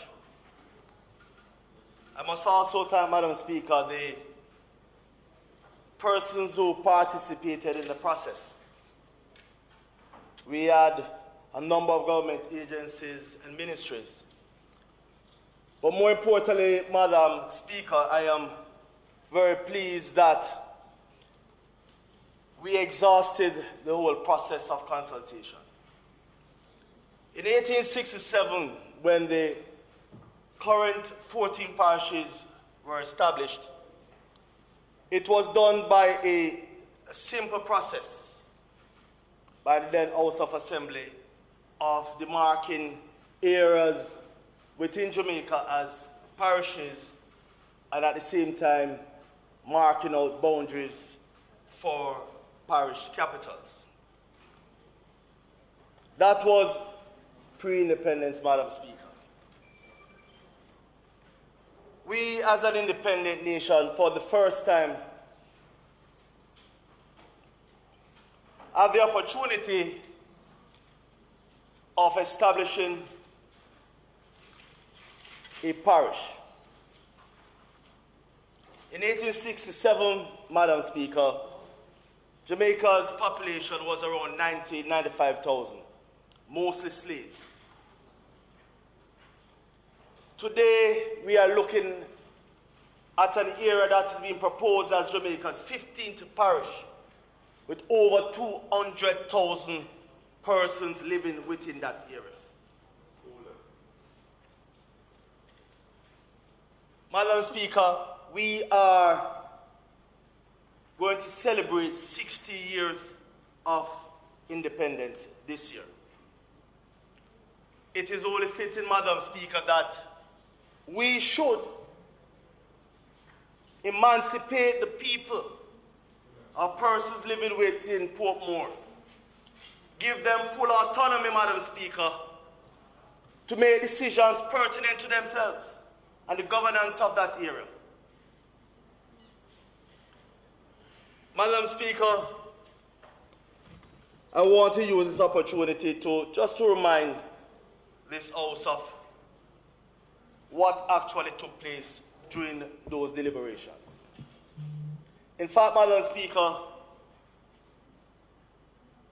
we thought it best that we should do whatever possible despite the pandemic to ensure that we got as much input from persons living within Portmore, outside of Portmore, whether you live within Jamaica or outside of Jamaica. And Madam Speaker, we extended on a number of occasions the deadline for submissions.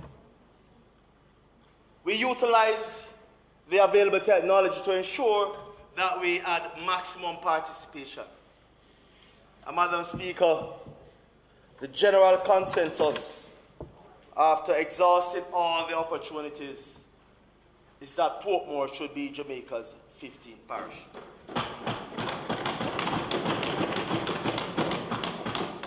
Madam Speaker, during the process, a number of issues were raised. And I must say that members of the committee recognize that a number of these issues are real important issues, notwithstanding the fact that it does not prevent us from establishing Portmore as a 15th parish, but they are real concerns. The matter of infrastructure was brought to the fore. In fact, Madam Speaker, I want to use this opportunity to indicate that it is not because of us considering parish status for Portmore that we are improving the infrastructure. In fact, Madam Speaker, the process had started some time ago.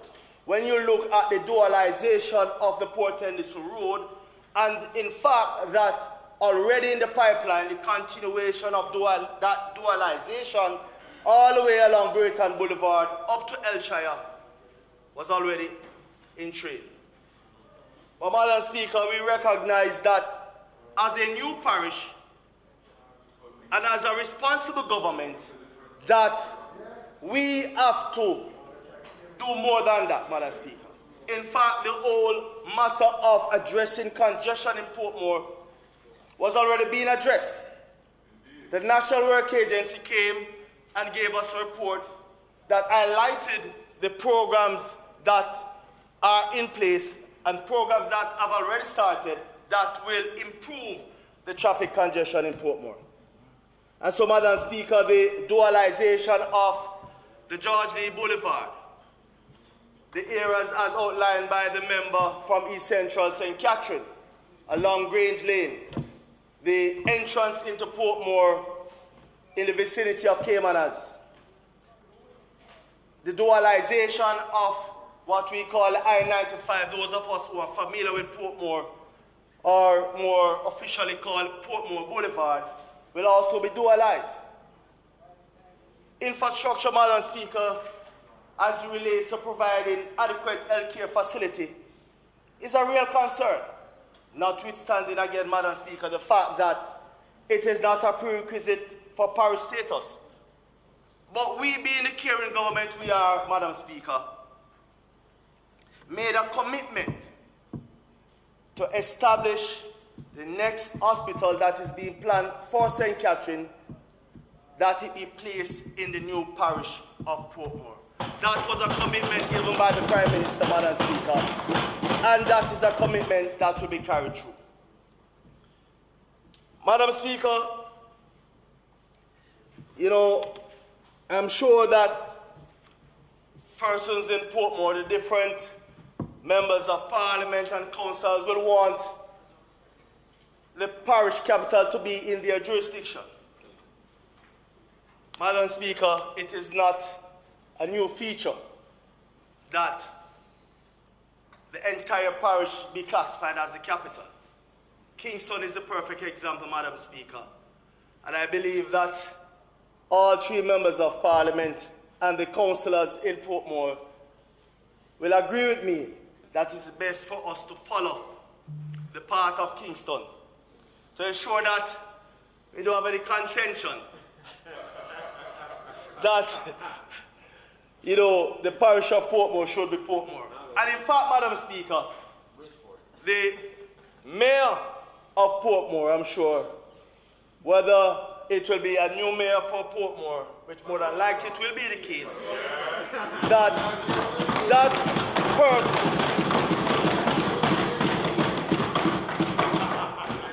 would rather have responsibility, Madam Speaker, just not only for a small area within the jurisdiction, but the entire Portmore, Madam Speaker. Seeing that, it's the first time in Jamaica's history, or the first jurisdiction where all the residents can vote for a mayor. And it is only appropriate that, seeing that all the citizens within Portmore being able to vote for that mayor, that mayor has responsibility for all the persons living within that jurisdiction as well, Madam Speaker. You know, Madam Speaker, there are some arguments out there, mostly from the opposition, that Portmore should not be a parish. But I believe the real question is, why not? Why not Portmore becoming Jamaica's 15th parish? Sometimes, Madam Speaker, we need to put aside politics and do not oppose for the sake of opposing. Madam Speaker, Portmore has gone through a gestation period of some 20 years. The process started, Madam Speaker, when the opposition was in government. Madam Speaker, I was one of the first councillor in the newly created Municipality of Portmore in 2003, Madam Speaker. Former Prime Minister Bruce Golding gave a commitment in 2007 to establish Portmore as Jamaica's 15th parish. The current Prime Minister, Madam Speaker, last year, as part of the manifesto that, for the first time, elected 2 JLP, Jamaica Labour Party members of Parliament in Portmore. Madam Speaker, it is only fitting that we complete the process and not only give lip service, Madam Speaker, but to deliver on a commitment. You know, Madam Speaker, just look at the result over there in Portmore. Madam Speaker, it is clear that this government was given the mandate by the people of Portmore to establish Portmore as Jamaica's 15th parish. Madam Speaker, we cannot hide from the truth. We cannot hide from the truth, Madam Speaker. Prior to the elections of 2020, it was reversed, where the other side had 2 constituencies. Now it is reversed, where the Jamaica Labour Party government is in control of 2 of the 3 constituencies in Portmore. Madam Speaker, if you looked at the result from a divisional perspective, Madam Speaker, the current status quo would have been totally demolished because only 3 of the 12 divisions the PMP was able to retain. Madam Speaker, if that is not a clear mandate for us to establish Portmore as Jamaica's 15th parish, what else? And so it's sad, Madam Speaker, that my good friend, the Member of Parliament from South St. Catherine, my Member of Parliament, is not listening, Madam Speaker, to the people of Portmore. It is very sad. But we are going to forgive him, Madam Speaker. We are going to forgive him because Madam Speaker, we are going to forgive the member, Madam Speaker. We are going to forgive him. I will not vote for you, but I'm going to forgive you for this mistake. Madam Speaker, Portmore is on the cusp of greatness. Portmore, Madam Speaker, will become Jamaica's 15th parish, but Madam Speaker, it is going to be the first smart city in this region. Madam Speaker, you know, over the last couple of years, we have seen a significant investment in BPOs in Portmore. In fact, it was at the opening of a BPO that the Prime Minister indicated that Portmore will soon have its own hospital, Madam Speaker. But I believe that Portmore has that inherent capacity to be more than just a center for BPOs. Madam Speaker, we must ensure that we move beyond that and put in place value-added services. We need, Madam Speaker, to unleash the innovative capacity of the people of Portmore. Madam Speaker, we need to create employment opportunities for the people of Portmore, Madam Speaker. Not by them being employed by someone else, but they being their own employers. And that, Madam Speaker, is the gist of it becoming a smart parish. Madam Speaker, we need to look at e-waste in Portmore. We were forced, Madam Speaker, by the pandemic to fast-track the whole process of persons using technology to conduct work. Quite a number of public sector workers and persons in the private sector worked from home during the pandemic, Madam Speaker. I believe that once we put in place appropriate KPIs, we can ensure that work is being done. We must, though, Madam Speaker, implore the telecommunications company to ensure that proper infrastructure is in place and that they maintain infrastructure, Madam Speaker. We cannot want to stimulate innovation and you cannot, Madam Speaker, get proper connectivity. So as a government, we have a responsibility as well. And I'm sure that the minister with responsibility will ensure that the telcos are held accountable and that we create that infrastructure, Madam Speaker, that will facilitate innovation. Madam Speaker, I can go on and on. But there's no need, Madam Speaker, to belabor the point because it is a given. The member from South St. Catherine recognized that he made an error by opposing. And as such, Madam Speaker, I am sure the member in due time will recant. He will sing a Sankey and find his way home. Again, Madam Speaker, let me thank all those who participated in the process at the committee level and also those persons that made presentations and also made submissions.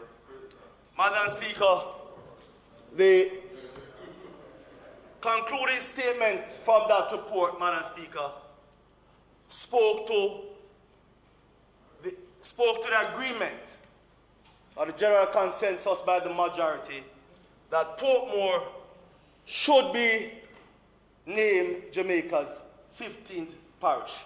And so, Madam Speaker, I ask that this report be accepted. Thank you, Madam Speaker.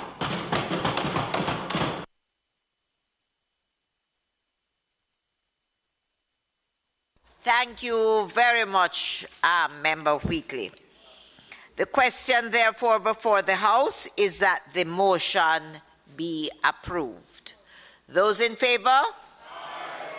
Those against? The ayes have it. The motion is approved.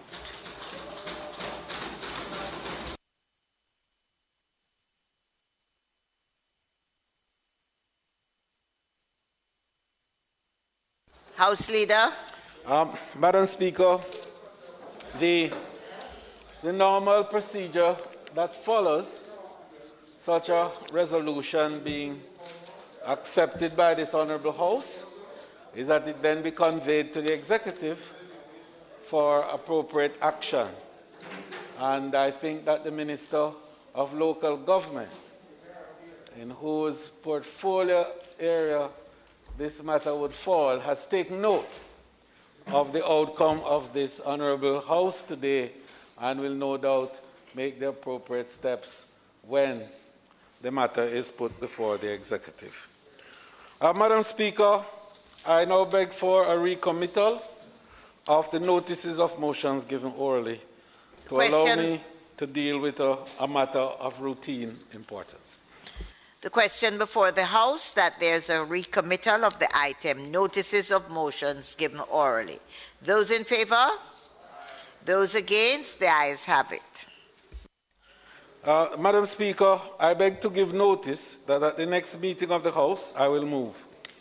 Be it resolved, in reference to the sessional select, joint select and select committees which are appointed in the current session of Parliament, and where these committees have not completed their deliberations, that in the new session of Parliament, this Honourable House be empowered to enable these committees to proceed with the issues referred to them from the stage reached before prorogation. Be it also further resolved, Madam Speaker, that the composition of all these committees remain unchanged, except, where necessary, by further motion taken and approved by this Honourable House. And be it further resolved, with reference to matters identified below, which are included in the order of business in this session of Parliament, but for which deliberations have not been completed, that in the new session of Parliament, the House be empowered to proceed with them from the stage reached before prorogation. 1. The Partnership General Forms Regulation 2022 Resolution. 2. The Partnership Limited Forms Regulations 2022 Resolution. 3. The Road Traffic Resolutions 2022. 4. The Irrigation Licensing of Authority Order 2022 Resolution. 5th, the Jamaica Teaching Council Act 2022. 6. The Jamaica Development Bank Repeal Act 2022. Private members' motion, numbers 1 through 17.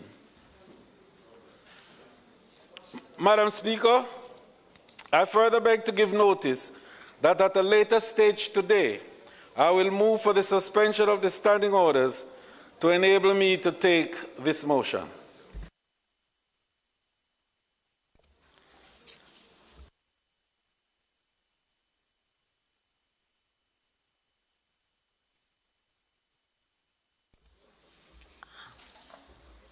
We now return, House Leader, to the item on the agenda, public business. Public business.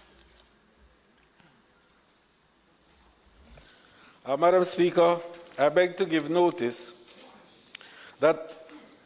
Madam Speaker, I now move for the suspension of the standing orders to enable me to take the motion, notice of which I gave earlier.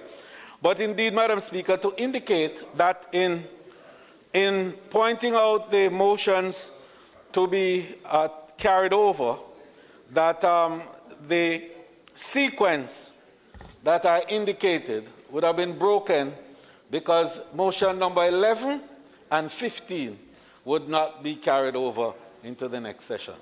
May it please you, Madam Speaker. Members, the question is that the standing orders be suspended to enable the minister to take the motion, notice of which was given earlier. Those in favor? Those against? The ayes have it. Minister. Madam Speaker, I wish at this stage to thank this Honourable House, beginning, of course, with you, Madam Speaker, for the able way and the astute way. And indeed, I felt like a Portia has come to judgment when you took over as Speaker and the manner in which you have carried out your responsibilities. The past year, Madam Speaker, has been, I think, a robust one for this Parliament.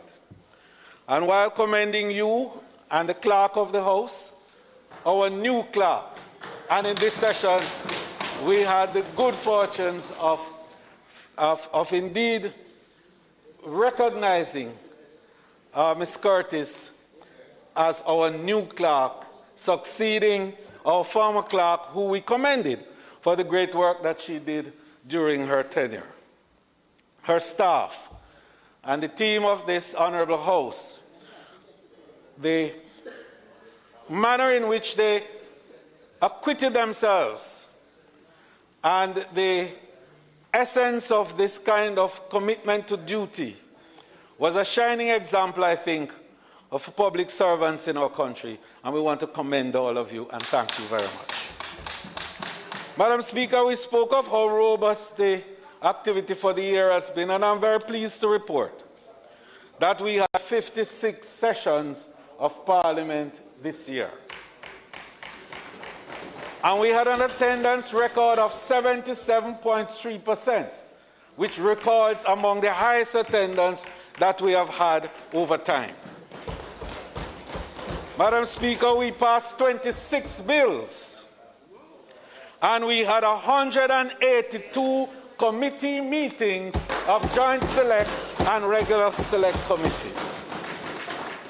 Madam Speaker, we have in the process had occasions to commend the Hansard team and to recognize that they have in fact said to us that the robustness of activities in the House has put them under stress to deliver their report. And I want to tell them that we have taken note of this and technology is on its way to assist them, because we are advancing enabling a new technology which will enable them to capture by voice all the deliberations of this House and to be recorded and reproduced almost simultaneously.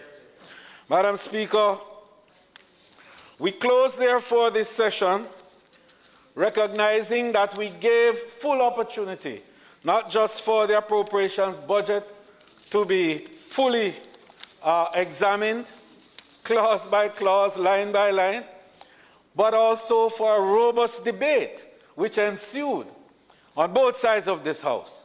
And then, Madam Speaker, we went into the sectoral debate. And finally, we brought a new dimension to the extent to which members, regular, ordinary members of this Honourable House, to not just represent their constituencies in the traditional sense of banging on the desk and saying aye, aye, aye, but to be able to present the case of their constituency for the attention of the executive to include in the budget considerations the things that are critical and important to the people who have sent them to this Honourable House. And I think that it is a wonderful opportunity that we didn't miss, that over 30-odd members actually spoke and made an opportunity known that the people who sent them here are being represented. Madam Speaker, as we close this session, I'd like to indicate that on February 7, 2022, we will prorogue this Honorable House. You know, many times the pronunciation and people miss the first R and end up saying prorogue. It is actually prorogue. This Honorable House on the 7th day of February 2022. And then, Madam Speaker, we will have the ceremonial opening of this Honorable House on February 10, 2022 at 11 a.m. when the throne speech will be presented by the Governor General. Just by way of some housekeeping matters, Madam Speaker, the seating arrangements will follow the pattern of last year. As you know, we are still in the pandemic and the protocols in relation to social distance in the chamber is still to be maintained. We regret that the number of members who will be able to participate directly in this opening will again be constrained by these considerations, and we are happy that members have responded well so that we will be able to comport with the requirements of the protocols. We also have to reduce the invitations that go to the wider public, particularly some of the protocols listed individuals who we normally would have invited, and we have to ask that they now stay and enjoy the proceedings of the House by virtual means. As a result, we will be streaming live the activities of the opening, and as usual, our media presence will be felt not just here in Jamaica, but overseas as well. So in that context, Madam Speaker, I would indicate that the Standing Finance Committee of the House will then meet on March 1, 2022, following the interregnum of the estimates of expenditure going to be reviewed by the Auditor General. And then on Tuesday the 3rd, we will continue Standing Finance, and possibly Friday, I hope not. We can complete the work in 2 days, I'm sure. And if we do, then all will be well, as it always be at the end. And then the final position is that our debate, the budget debate, will begin on March 8th, usually opened by our Minister of Finance, and continues Thursday, March 10, and then Tuesday, March 15, Thursday, March 17, and we close on Tuesday, the 22nd, so that the bill can then go to the upper house to be debated and concluded and to get the assent of the Governor General in time for the constitutional start of the fiscal year, April 1, 2022. Madam Speaker, it is not intended to do any further business for the day, and I therefore ask that you adjourn this Honourable House, sine die. Thank you very much, House Leader. I want to thank you for your very kind words this afternoon. And of course, it would be remiss of me to accept these and not to thank and recognize the support and assistance of the Clerk to the Houses of Parliament and her staff. I want to say that I could not achieve what we have achieved without their sterling support, always. And I also want to thank the Leader of Opposition Business for his cooperation that was given to me during these sittings. And of course, House Leader, I thank you, we thank you most of all for your very able leadership as House Leader, and also your very capable deputy who has deputized on more than several occasions, on countless occasions. And we want to assure you that in your absence, she has done a superb job, as excellent a job as you would have done. And your deputy, and